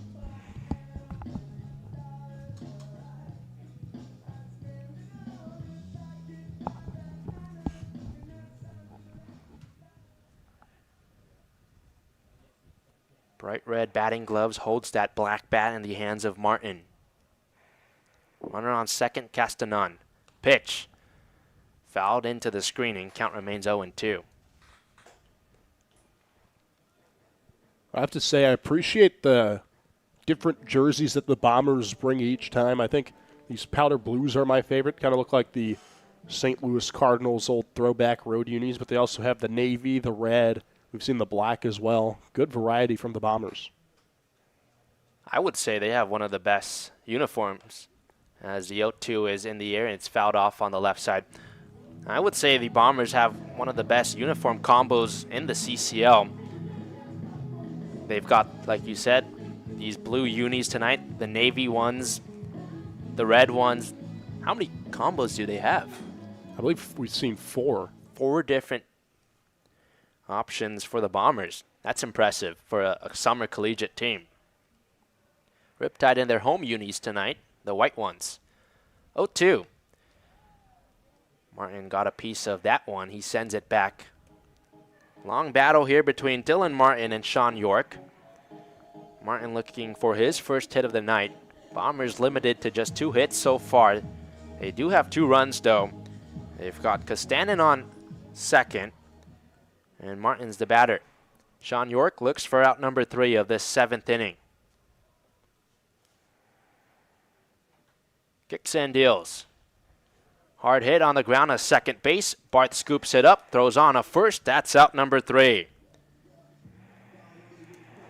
It's no runs on no hits and 1 left on base for the Bombers. Bottom of the 7th coming up next. Sabo, Barth, and Klauser. 1, 2, and 3 due up for the Riptide.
Bottom of the 7th at Great Park. Let's give you the out-of-town scores. Up in the north, Walnut Creek 8, Sonoma 2. Menlo Park up 9-7 on San Francisco. Top of the 9th, Slow, a 6-0 lead over the Merchants and the top of the 9th. And then here in the south, Santa Barbara 14, Philippines 1. Not much else to say about that. Another 14-1 result in the other game. Barons 14, Saints 1. And, of course, here we are tied at 2 Bombers and a Riptide. Good mix of some really good games and blowouts throughout the CCL. Jarrett Sable leads off this bottom of the 7th inning for the Riptide. Orange County looks to retake the lead in a 2-2 game. Lefty Birchie out there, his first pitch to the lefty Sable. Drops in for strike 1. Sable has had a good game. 2 singles tonight. He's also scored 1 of 2 runs for the Riptide. 0-1 flies by the glove of Wren. It's a 1-1 count. Jarrett Sable has 1 home run this summer. It was against this San Diego Bombers team. A 3-run blast. Riptide have hit 2 of their 4 home runs in total this summer against the Bombers. Big swing and a miss from Jarrett Sable. 1-2 the count. Well, you know what? At least our game is the one that's not a blowout, and we get to watch an interesting matchup here tonight. Bombers and Riptide. This is the most competitive it's been between the Bombers and the Riptide. Of course, that last game as well, almost as competitive as this. 1-2, called strike 3. Got the outside corner, Sam Birchie. And Jarrett Sable has struck out for the first time tonight. And the strikeouts are piling up for the Bombers pitchers tonight. It's been an impressive outing. Yeah, last 6 Riptide outs have all come on the strikeout. I'm getting tired of writing K in my book. Something needs to change here. Connor Barth looks to change that. Righty takes a pitch outside for ball 1. 2 walks today for Connor Barth. He's been left on base both times he's been on. Pitch way inside. And it got a piece of Connor Barth. Looks like in the lower left leg. And the Riptide will take it. Barth is on with a hit by pitch. Yeah, it whizzed by Barth. Definitely caught a piece of him on the way. You could see him jolt away as he was hit. He'll take the base runner, though. Now batting, designated hitter from University of Michigan, Cooper. And now you got a guy that's having a hot week in Cooper Klauser. You know he can bring you in. Yeah, Cooper Klauser was red hot last week. 1 out, swings at the first pitch. Sends it foul on the left side, 0-1. He's got a single tonight, Klauser, that was back in the first, and also has been walked twice. He's a catcher, but in the lineup today for Brian Evans as a designated hitter. And the 0-1 pitch was inside and it drilled him. Got a piece of Cooper Klauser in the back. And that's the second hit by pitch of this inning from Sam Birchie. Yeah, Birchie needs to find some control. You can't be giving up base paths by clipping batters on the shoulder, on the legs. Not a good sign here. Of course, there's someone warming up in the Bombers' bullpen. You wonder when they'll bring him in, because if this command issue continues for Birchie here in the 7th, the Bombers could be staring at a deficit once more. Good opportunity here for the Riptide. 2 runners on, 1 out. Here's Sean Romero, the righty. Couple peeks at second, pitch home to Romero. Down the middle for strike 1. RBI single in the first for Romero today. Other than that, he's lined out to second and struck out swinging.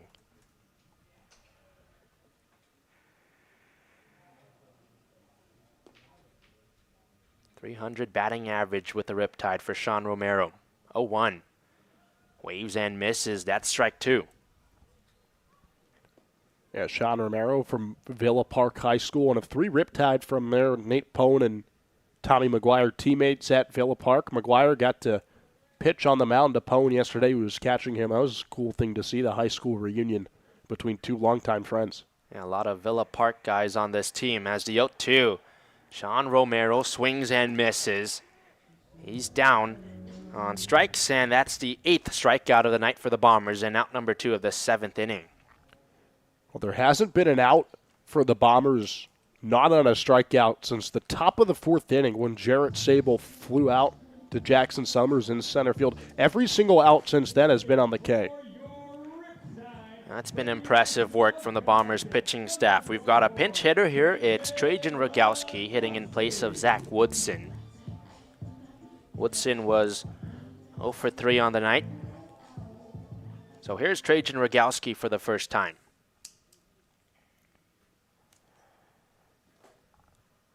Righty on lefty matchup, 2 runners on. Pitch from Birchie. Misses down, a 1-0 count. Against the Bombers this summer, Rogowski is 2 for 4 with an RBI, a walk, and 2 steals. He's hitting .269 for Orange County this summer.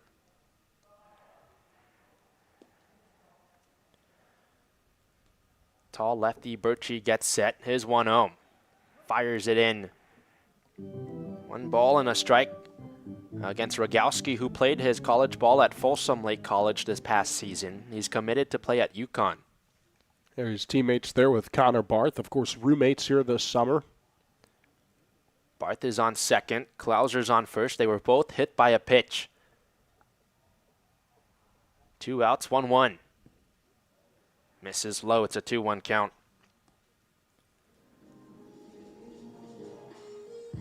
Rogowski last played against the Waves last night. He was 1 for 4. He struck out once, and he was caught stealing. Riptide trying to regain the lead after they led this one 2-0. Huge swing there from Rogowski. He comes up empty. It's a 2-2 count.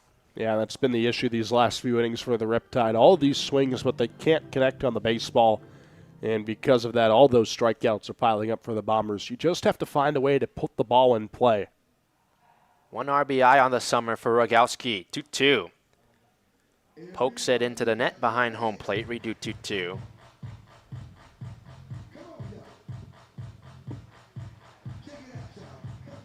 Two outs, bottom of the 7th inning. Tied at 2 between the Bombers and the Riptide on a Wednesday night.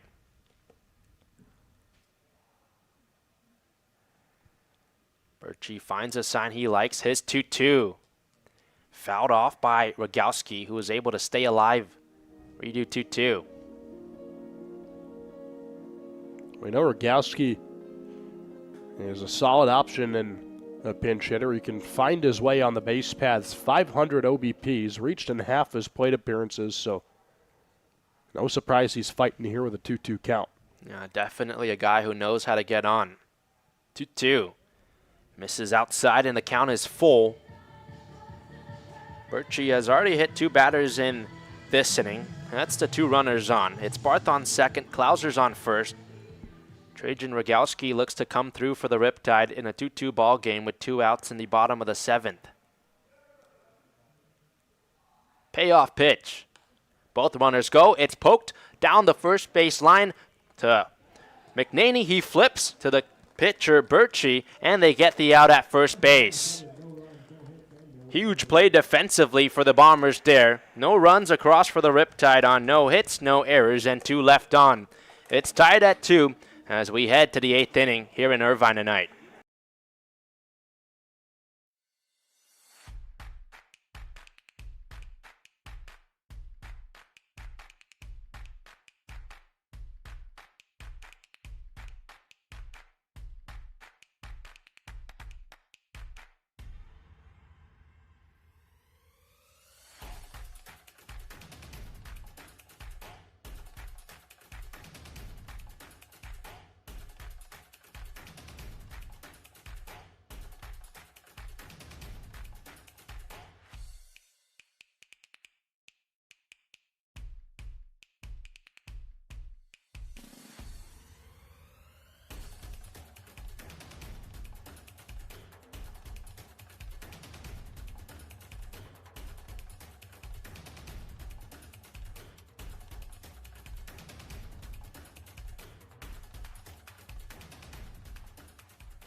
2-2 the score here at Great Park. We're in the 8th inning.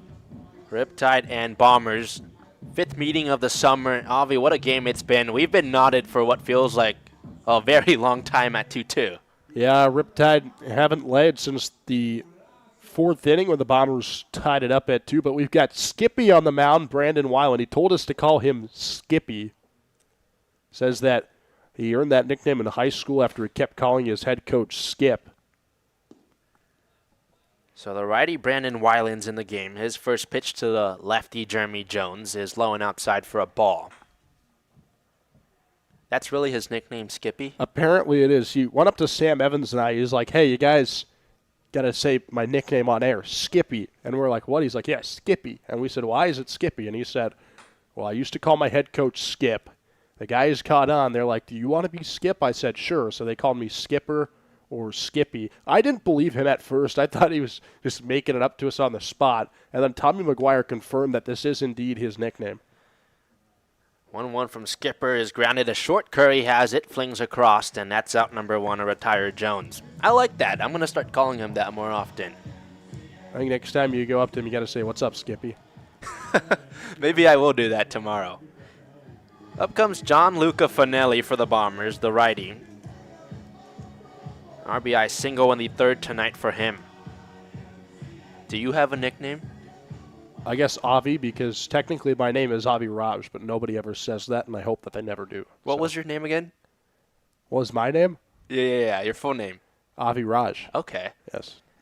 Technically, it's Avi Raj if we want to be specific with the Indian pronunciations, but nobody ever seems to get my name right. So, Avi it is. I never knew that. 0-1 count against Fanelli. Pitch from Weiland. Misses low. It's a 1-1 count. But I think Avi Singh has a much better ring on the sign-on than Avi Raj Singh, so. Well, do you want to have 3 syllables or do No. you? Okay. Avi Singh it is.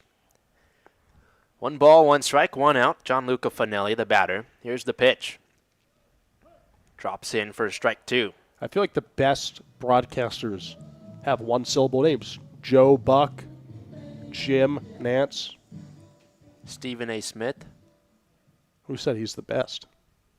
That's a hot take. A ball and 2 strikes against Fanelli. Here's the pitch from Weiland. Sends it foul on the right side.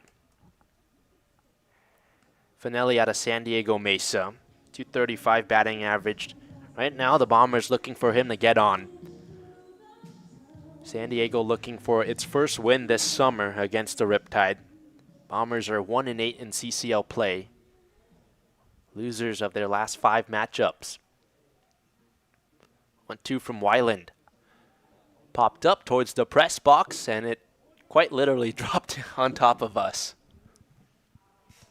It hit the roofing over our heads. I got lucky. I almost got a foul ball up and slow on Saturday. It was this close to where I was sitting in the press box. It just dinged off the side of the wall and fell down. You didn't get it? No, I didn't because it didn't go to me. It veered too quickly to the left, so I didn't have a play on it. 1-2. Misses down. It's a 2-2 count against Fanelli. But I feel like I'd rather get a foul ball here when I'm out on the radio booth because you can trade it in for a piece of candy at Great Park. I'm sure they have a promotion at SLO. That's a great place to watch a ball game. Well, they actually have a sponsorship with a plumbing company that allows fans to keep the foul balls. 2-2, fly it out towards left. Zach Woodson tracks it down. That's out number 2. Or rather, changes in the outfield for the Riptide. Reed Montgomery's in left. Trajan Rogalski takes over in center. And it's Tatum Marsh who stays out in left.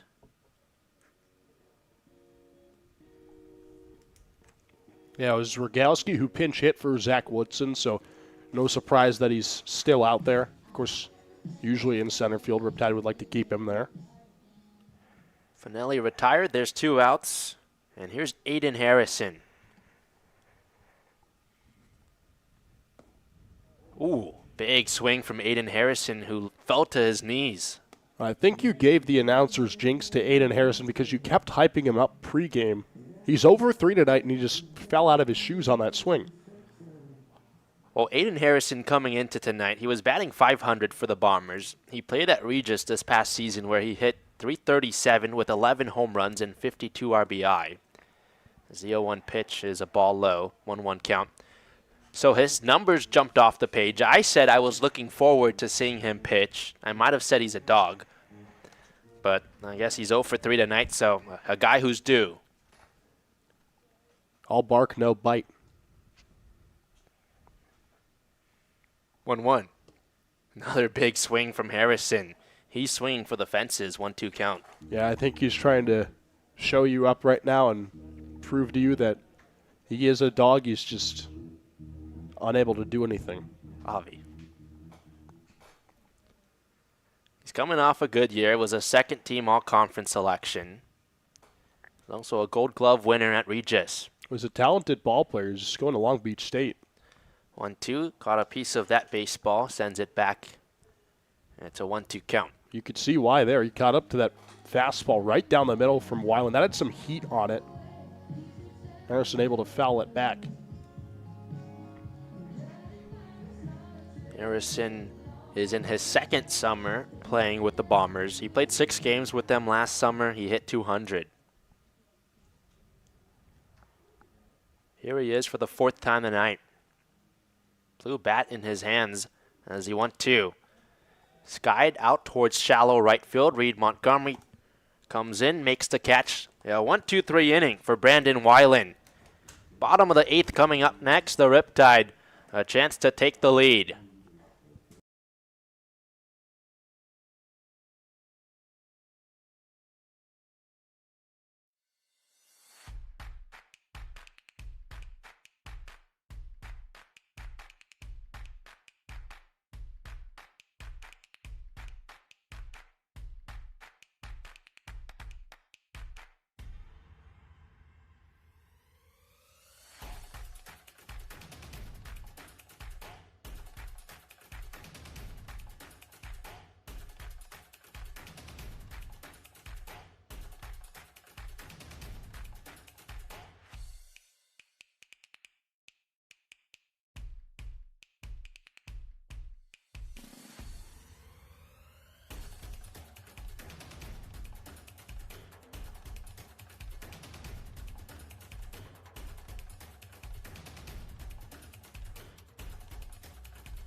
Bottom of the 8th inning, the Riptide and Bombers tied at 2.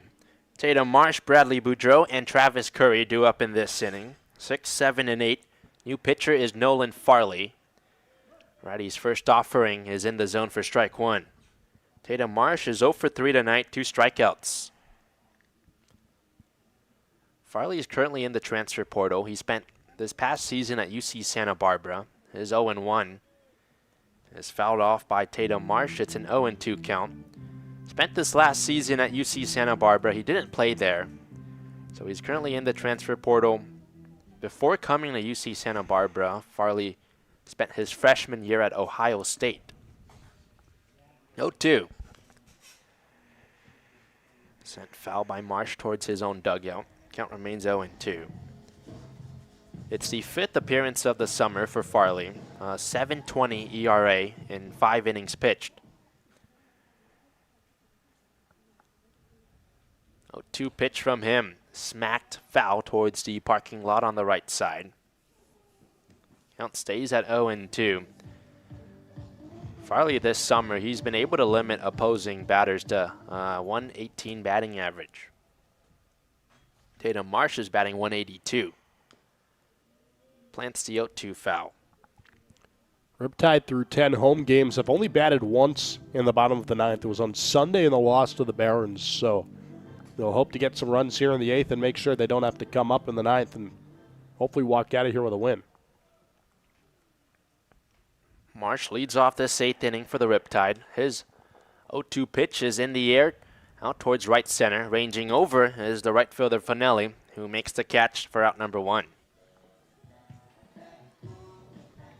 Yeah, quick first step there. Good at bat from Marsh, but he was unable to put the ball in a good place. Too high in the air, and it's caught for the first out.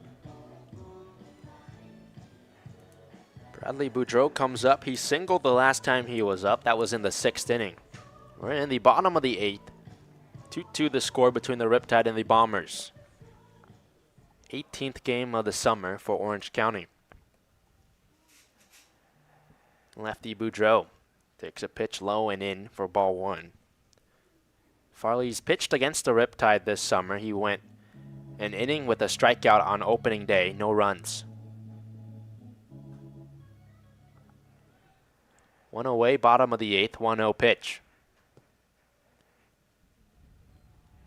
That's ball 2. It's a 2-0 count. That strikeout streak the Bombers pitchers had finally came to an end on the grounder that ended the bottom of the 7th inning. It was 7 straight outs on strikeouts for San Diego before that. And the reason for all those zeros on the scoreboard for the Riptide. Sam Birchie was excellent. We'll give you his line in just a moment. 2-0 from Farley. First inning of work. Rolled on the ground by Boudreau to a slipping Grossart at second base. He can't pick it up, and Boudreau reaches first safely. Yeah, I'm not really sure what happened there. The ball went right to him. He just happened to slip. Unsure if it was on the transfer or if he had lost his footing trying to ground the ball. Either way, it's an error that allows Boudreau to reach. It goes down as an error on the second baseman, Jet Grossart. Riptide will take it as Boudreau's on first, and here's Travis Curry. 0 for 2 tonight, Travis Curry. Farley fires a strike in for an 0-1 count. Sam Birchie went 2 innings pitched, gave up 1 hit, no runs, and struck out 5 for the Bombers tonight. Here's Farley's turn. His 0-1 bounces away from the catcher Wren. Boudreau takes off for second. He's in scoring position for the Riptide. Like I said, Riptide have only batted once in the bottom of the 9th on Sunday. Here's your opportunity to avoid doing it again. Travis Curry started at shortstop today for the Riptide. Orange County is 7-0 when he starts at short. He's looking to come through with a 1-1 count and 1 out here in the 8th. Fouls that pitch off into the net. It's a 1-2 count. Well, he's 7-0 when he starts at short. Connor Barth, 7-0 when he starts at second. So you'd imagine it's a little auspicious here if they end up losing the game. 1-2 to Curry. Bounced, a high hop to short. It's picked up by Martin, and he throws to first to retire Travis Curry, but Bradley Boudreau advances to third base. He's 90 feet from home. Go ahead run at third. Reed Montgomery up at the plate. 0 for 2 on the night. With the walk, he's due for something here.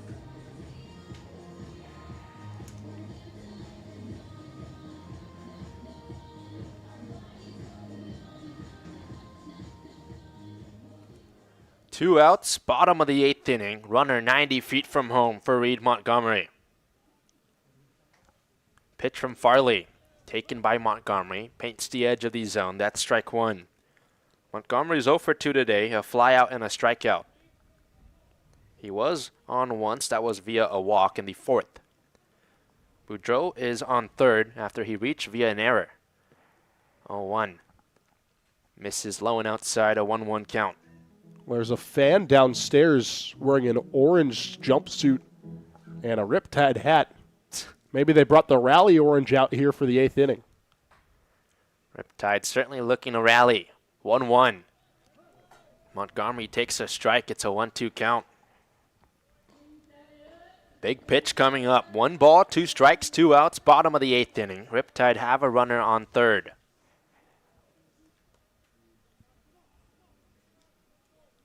Farley pins the glove towards his chest. 1-2. Big swing and a miss from Montgomery. That ends this inning. Riptide leave Bradley Boudreau stranded on third. We're headed towards the 9th inning. It's a 2-2 ball game.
Ninth inning from Great Park. 2-2 the score. Bombers bats are up. It's Jet Grossart, Mark McNaney, and Castanen due up in this inning. Brandon Weiland is back out there. Grossart leads off this 9th inning. Bombers haven't led all game. It's currently tied at 2.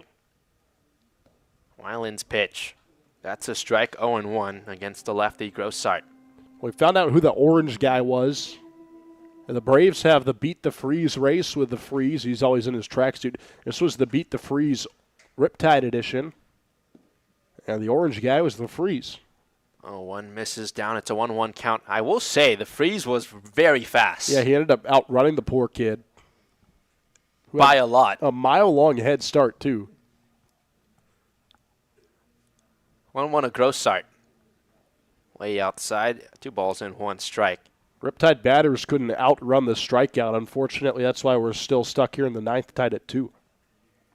Orange County will get its chance in the bottom of the 9th, in which they hope will be a walk-off win, the first of the summer. 2-1. In the zone, it's a 2-2 count. Weiland looks for out number 1 of this 9th inning.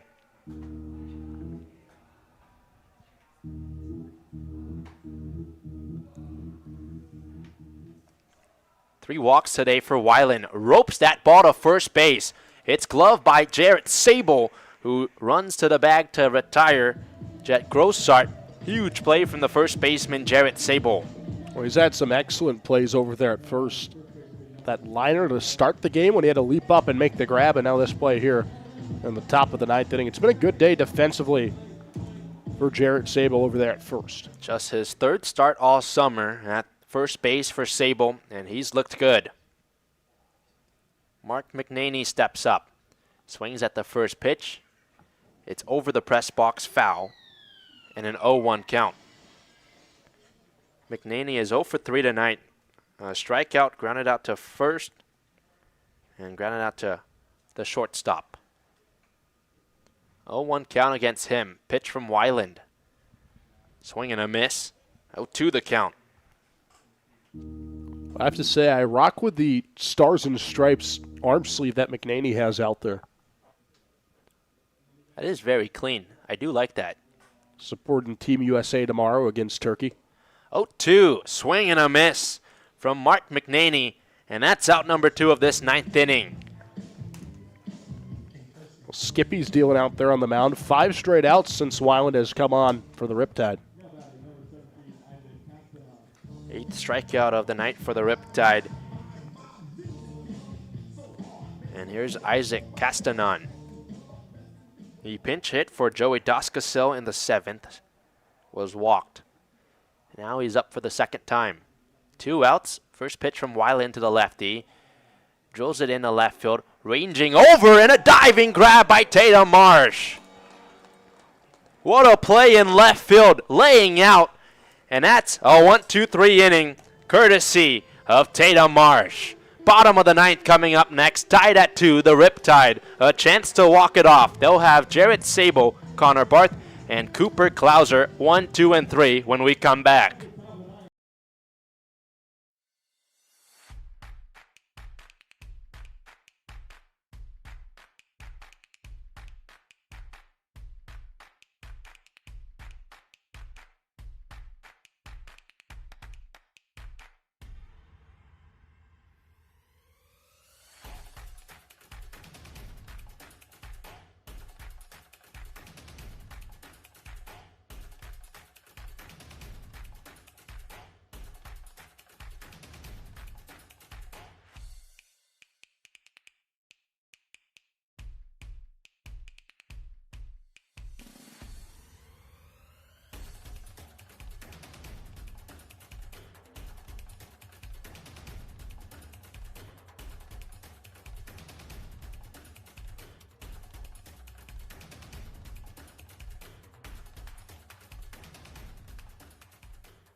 Bottom of the 9th inning at Great Park, tied at 2. The Riptide have Sable, Barth, and Klauser. 1, 2, and 3 due up.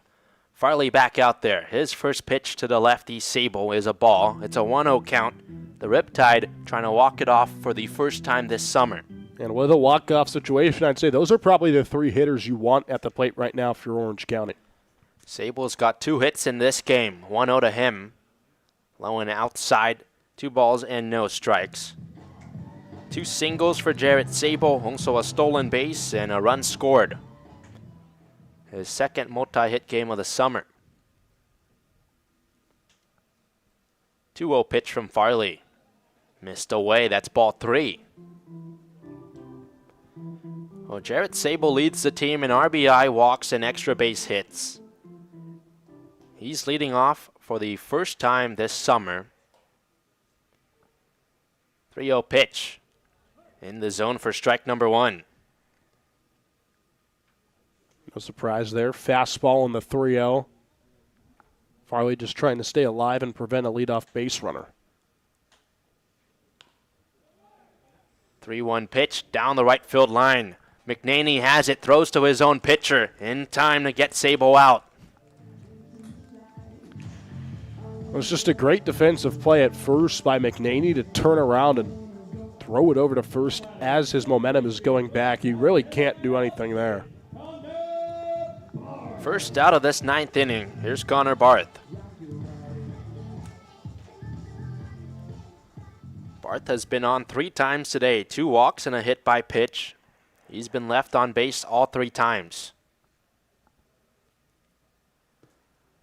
Farley fires a ball inside towards the righty Barth. It's a righty-on-righty matchup. Riptide trying to win their second straight. Bombers look to snap a 5-game losing skid. 1-0. Half swing. Appeal down to first. Didn't go around. It's a 2-0 count against Connor Barth. Well, not only are they trying to snap a 5-game skid, they're trying to beat the Riptide for the first time all season in the 5th meeting between these two. Swing and a miss from Connor Barth. 2-1. 289 batting average, no home runs, 10 RBI for Connor Barth. Pitch from McNaney.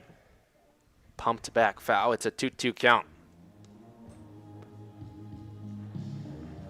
Barth is batting second today for the Riptide. Cooper Klauser is in the on-deck circle. He's been red hot. Focus on Barth, though. 2-2. And he chases and comes up empty. That's out number 2 of this 9th inning. It's just been bad at bats all night for the Riptide, time and time again. All these strikeouts piling up. No surprise we're still stuck here in the 9th inning at 2.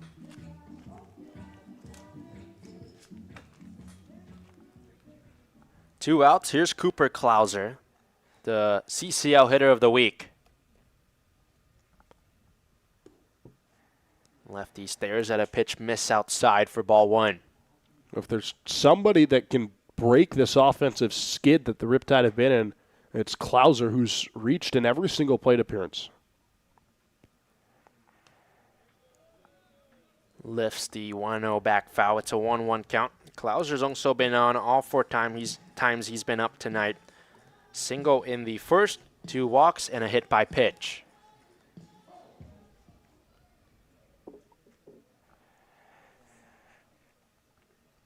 One down the middle, 1-2 count. Justin Tiller is in the on-deck circle for the Riptide. If Cooper Klauser can get on here. Tiller in his second summer with the Riptide. He did have 1 walk-off hit last summer against the Malibu Marlins.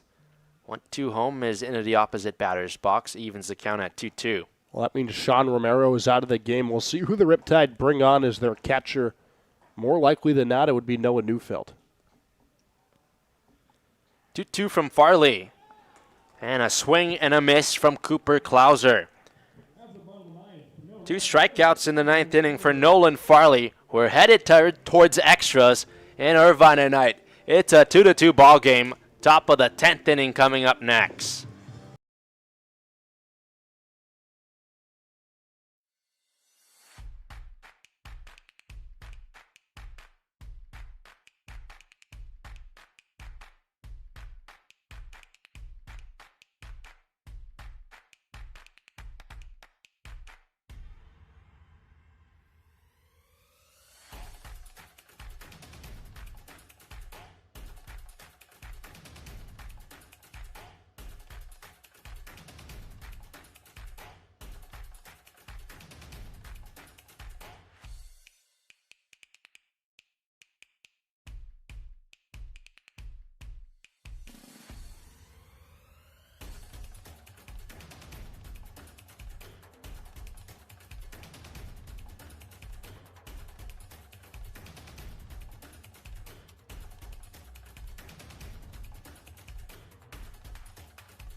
Welcome back to Great Park for the first time in 2026. We're headed towards extra innings. It's the top of the 10th.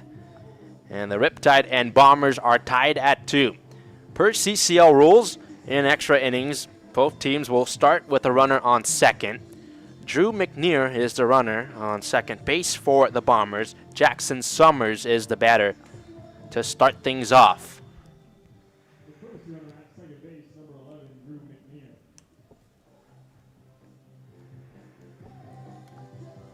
Pitcher in the game for the Riptide is Brandon Weiland. 3rd inning of work for Weiland. He's retired 6 straight. Jackson Summers today is 1 for 3. McNear on second, squares up to bunt, and he sends it foul. It's an 0-1 count against Jackson Summers. Yeah, no surprise we're seeing the bunt here with the extra innings rule and the runner on second. Just trying to get him up any way they can. Boudreaux and Sable playing in, but not so far in that a ball can get away from them. Travis Curry, the shortstop, just trotted in to relay something to his pitcher, Brandon Weiland. No balls, 1 strike, no outs. It's the top of the 10th inning. Jackson Summers, the batter. McNear's on second. Weiland, the 0-1. Squares up once again, and he pops it into the screening. 0-2 the count. Yeah, 2 poor bunts from Jackson Summers, and because of that, now he's going to have to change his approach at the plate with 2 strikes. Can't bunt here for Jackson Summers.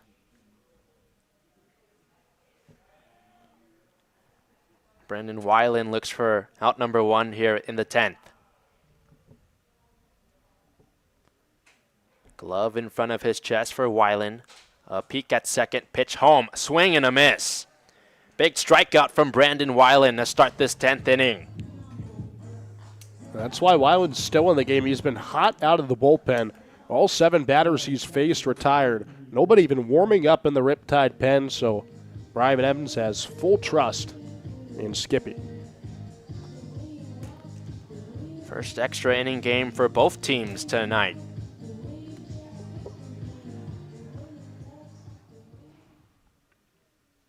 Nobody has scored since the 4th inning.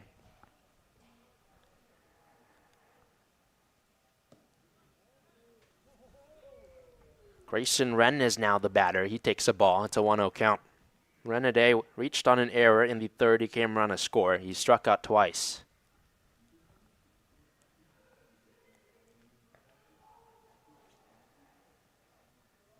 1-0. Sent back. It's a 1-1 count. Connor Barth, the second baseman, relays information to Brandon Weiland now. And remember, Barth at second and Curry at short are undefeated when they've played in those positions this year. We'll see if that'll continue here. 7-0 when they're at second and short respectively. Grayson Wren, the catcher's the batter. McNear's the runner on second. Pitch missed high. Romero, by the way, still in the game catching. If you remember, Tiller was on deck for the Riptide, but because he did not come in to officially hit, it allows Romero to stay in. We'll see if they still want to pinch him out in the bottom of the inning.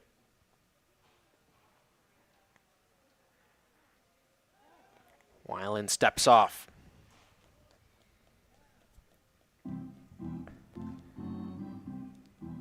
Two hits so far tonight for the Bombers, 2 runs. The Riptide have 5 hits and 2 runs. Both teams has committed an error.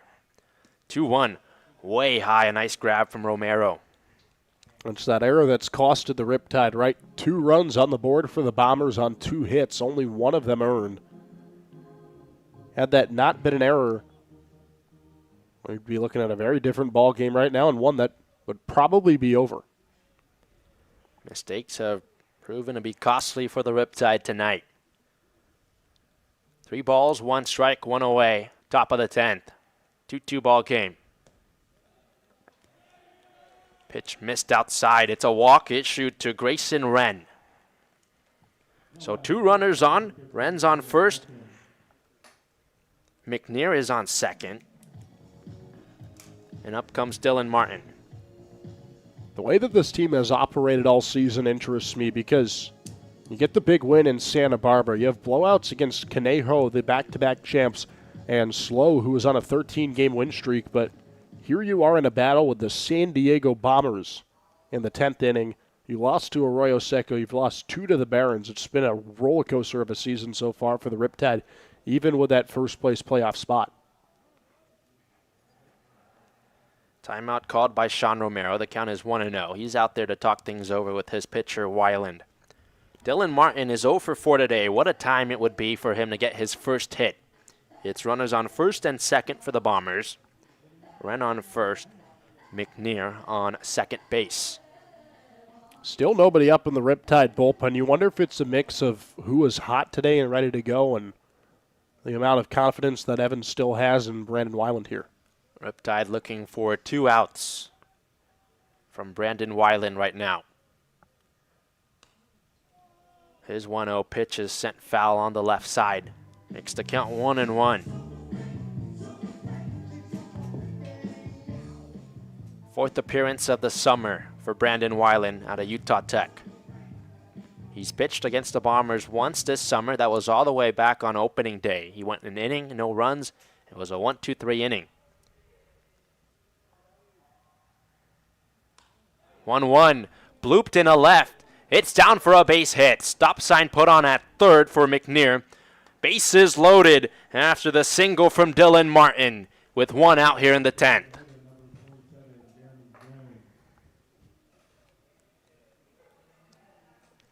Nobody warming up in the bullpen. Bombers starting to get to Brandon Weiland with one out here. It just feels like the momentum is shifting San Diego's way as Brian Evans comes out to talk to Brandon Weiland. This is not a good sign for the Riptide at all. Bases juiced, one out, top of the 10th inning. 2-2 ball game.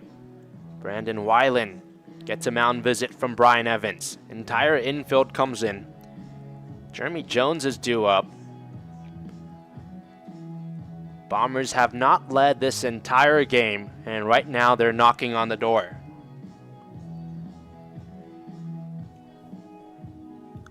If the Riptide lose tonight, I think this might go up there in terms of worst loss on the season. A Bombers team that only has 3 hits in the game.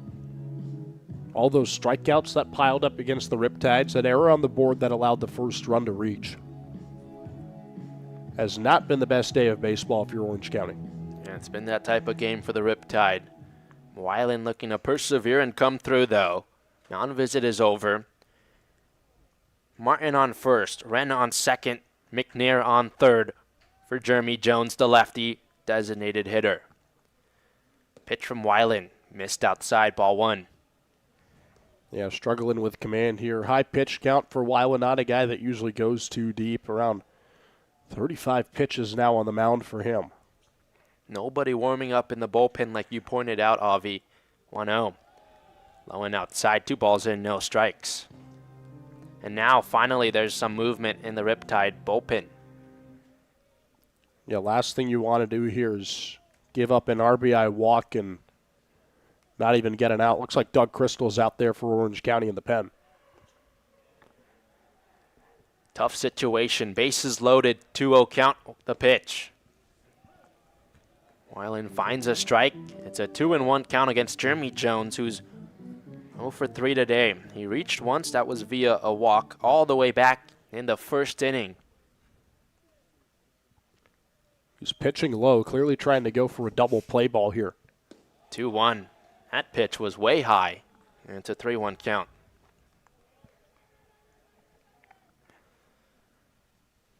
Brandon Weiland needs to find a strike here. A ball would allow McNair on third to come home with a walk. The way the Riptide bats have been quiet tonight, if the Bombers take the lead here, I'm not so sure how well the Riptide can bounce back. 3-1, swing and a miss. Count is full against Jeremy Jones. Well, that's a good sign there. Full count. You got to get out of here without an out in some way. Even if one run comes across the board, you have to get an out here. The last thing you can do is walk him. Bases loaded, 3-2 count, 1 out. Pitch. Misses upstairs, that's ball 4. McNair comes home to score. Bombers lead for the first time tonight. It's 3-2 in the 10th.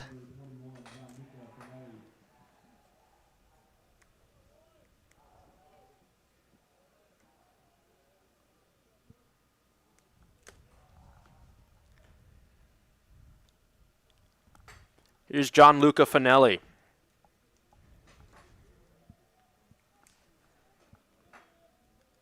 RBI single in the 3rd today. He's 1 for 3. Still loaded, bases loaded with 1 out. Finelli takes a ball low. Jones is on first. Martin's on second. And Grayson Wren is 90 feet from home.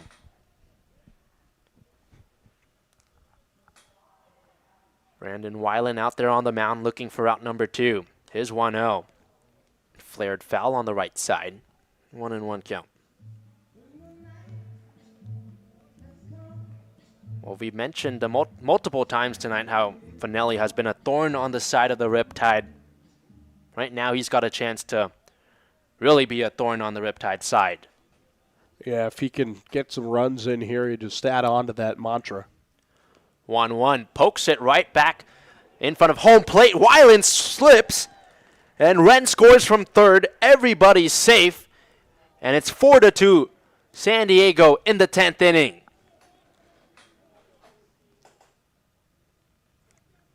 I have no words for that play. It looks like he lost his footing running in on the ball, but my question is, why would you not plant, wait for it to get to you when you're already there, instead of having to come in on a ball that's still rolling your way and then throw over to first? Instead of that, he slips. Everybody's safe, and they're in prime position to lose this ball game. Brian Evans is out there. That's most likely going to be all for Brandon Weiland. Riptide not out of it just yet. Still one out in the top of the 10th. Bombers have already scored 2, and they've got the bases loaded. Doug Christo in the game for Orange County when we come back.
Welcome back to Great Park, top of the 10th inning. Aiden Pham alongside Avi Singh with you. Bombers have taken their first lead of the game here in the top of the 10th inning. It's 4-2 San Diego. The Riptide are in a jam. One out, bases loaded. Fanelli's on first, Jeremy Jones is on second, Dylan Martin is on third. Bombers had the bases loaded. Brandon Weiland issued a walk. That's how the first run came run a score. And moments ago, an infield single from Fanelli cashed in that second run. Here's Doug Christo in the game for Orange County. His first pitch to Aiden Harrison is low and outside for a 1-0 count. You asked me how long it had been since the Riptide scored that second run. 2.5 hours. Riptide last scored in the second inning. So it's quite literally been a very long time since they last scored. Harrison's due. He's 0 for 4 tonight. 1 out, 1-0 count. Here's the pitch. Missed the zone. 2 balls, no strikes. Doug Christo out of Fresno State. He's currently in the transfer portal. Making his second appearance of the summer. That last appearance was against the Bombers. An inning pitch, 3 hits, 3 earned runs, and a strikeout. Bases loaded. And Christo fires a strike. He had a solid inning, just ended up giving up that 3-run homer to Gannon Dwyer. Aside from that, it looked like he was going to get out of it clean until Dwyer lifted that ball out of the yard. We'll just have to hope he can get out of this one clean and not give up another run against the Bombers. 2-1 from Christo. High hop to third. Boudreau has it, shuffles, throws to first. Catch is made by Sable for out number 2. Dylan Martin scores on the back door, and it's a 5-2 lead for the Bombers. Well, the bad news, you're down 3 runs. The good news, you finally get an out on the board. 1 out away from getting out of this. Riptide will definitely have some work to do. In the bottom of the 10th, the question is, how many runs are they going to need? Currently down 5-2. Lefty Jet Grossart takes a pitch outside, 1-0 count. Grossart today has been walked 3 times. So far in this inning, the Riptide have issued 2 walks and allowed 2 singles. Pitch. Inside, 2 balls and no strikes. Way to hold on there for Romero. Yeah, it looked like it nearly hit Grossart, but Romero was able to snag that ball in front of him and make sure it didn't hit the batter.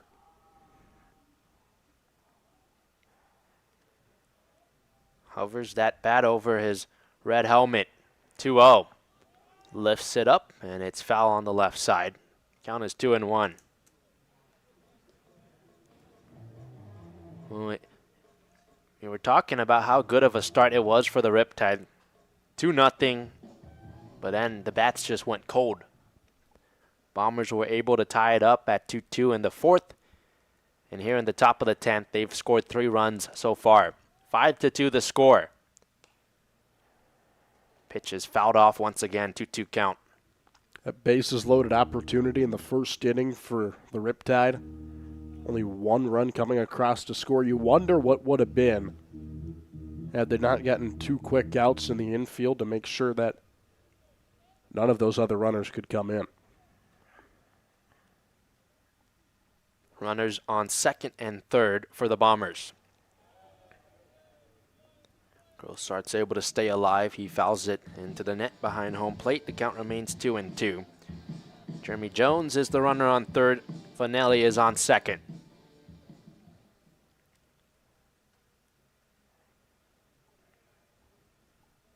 Doug Cristo just looks for that 3rd out here of this 10th inning to get the Riptide bats up with a chance. 2-2. Called strike 3. Damage done, though, for the San Diego Bombers. They scored 3 runs here in the top of the 10th. It's a 5-2 lead as we head towards the bottom of the 10th inning. The Riptide looking for 3 runs when we come back.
Five to 2 the lead for the San Diego Bombers. They're on the verge of their first win against the Riptide this summer.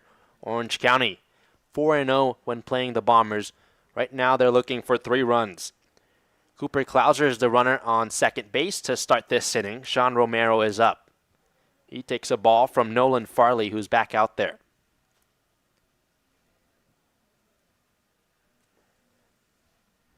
It was 2-2 headed towards extra innings as the 1-0 in the zone for strike 1. 2-2 headed towards extra innings. The Bombers found 3 runs here in the 10th. And now the Riptide have a chance to respond. Well, if Orange County loses, I'm sure they'll be happy not to see these guys for a whole nother month. 1-1 lifted foul on the right side. Count is 1-2 against Sean Romero, who is 1 for 4 tonight. Had an RBI single in the first inning, and he struck out twice so far tonight. Strikeout's really been the story for these Riptide batters. 1-2 from Farley. Bounces in. Count is even at 2-2. Bombers and Riptide will not face each other until July 17th, so close to the end of the month of July. Riptide will take on MLB Academy tomorrow. It's an off day for San Diego tomorrow. 2-2 is swung on and missed, but the catcher Grayson Wren got clipped with that baseball, and he's in some pain. It looks like Sean Romero was able to catch a piece of it to foul it off, but everybody giving Grayson Wren some time to walk it off. Well, the Barons probably the last team the Riptide want to play tomorrow. 1-2 on the season against the Barons. This is the San Diego Bombers squad you should be beating right now. You don't want to lose to these guys and then go play a team that you've struggled against all season in the Barons tomorrow. That goes to show you, right, in the CCL, all these teams are so good. You got to win against the teams that you should beat, and that's the affiliate teams. You can't lose to the affiliates because, in the end, that might cost you down the line. We saw it last summer when the Riptide started 0-3, and that's what costed them the #1 seed. I talked about the Philippines earlier. The way the Riptide played tonight, they wouldn't even be beating the Philippines. This would be a Philippines win. Philippines will face the Riptide on Sunday for the first time. Sean Romero, the batter, 2-2 count, no outs. Cooper Klauser, the runner, on second. Nolan Farley wants out #1 of this 10th inning. Here's his pitch. Inside, gets by Wren. Klauser advances to third. And with no outs, the Riptide have a runner 90 feet from home. Yeah, I thought it caught Romero for a second, but it's honestly better it didn't, because instead of runners at first and second, you have Klauser over at third. A 3-2 count and an opportunity to put runners on the corners with nobody out.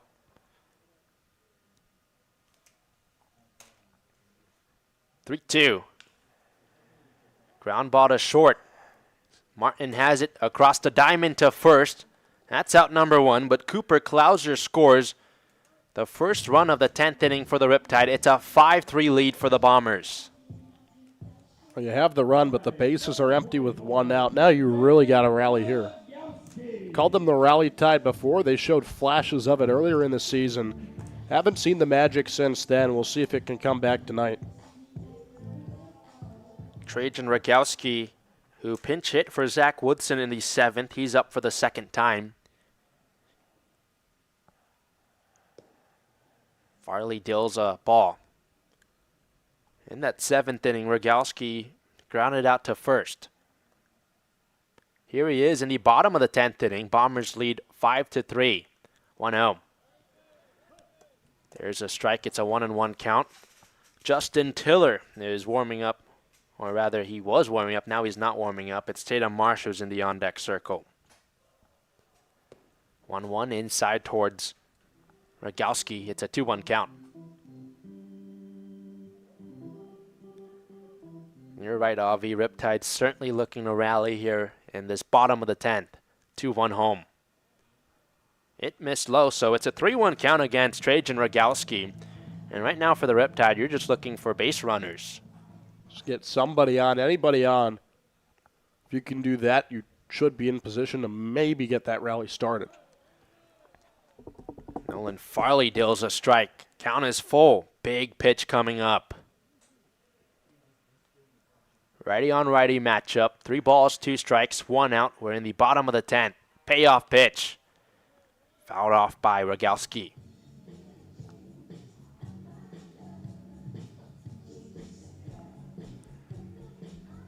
Riptide limited to just 5 hits tonight. 3 runs. Down by 2, bottom of the 10th. 3-2. Poked on the ground a second. Grossart's got it. And the out at first base to McNaney to retire. Trajan Rogalski, that's 2 down here in the bottom of the 10th. Now batting, left fielder from Stanford University, Tatum Marsh. Here's Tatum Marsh, who's 0 for 4 tonight with 2 strikeouts. Riptide down to their final out.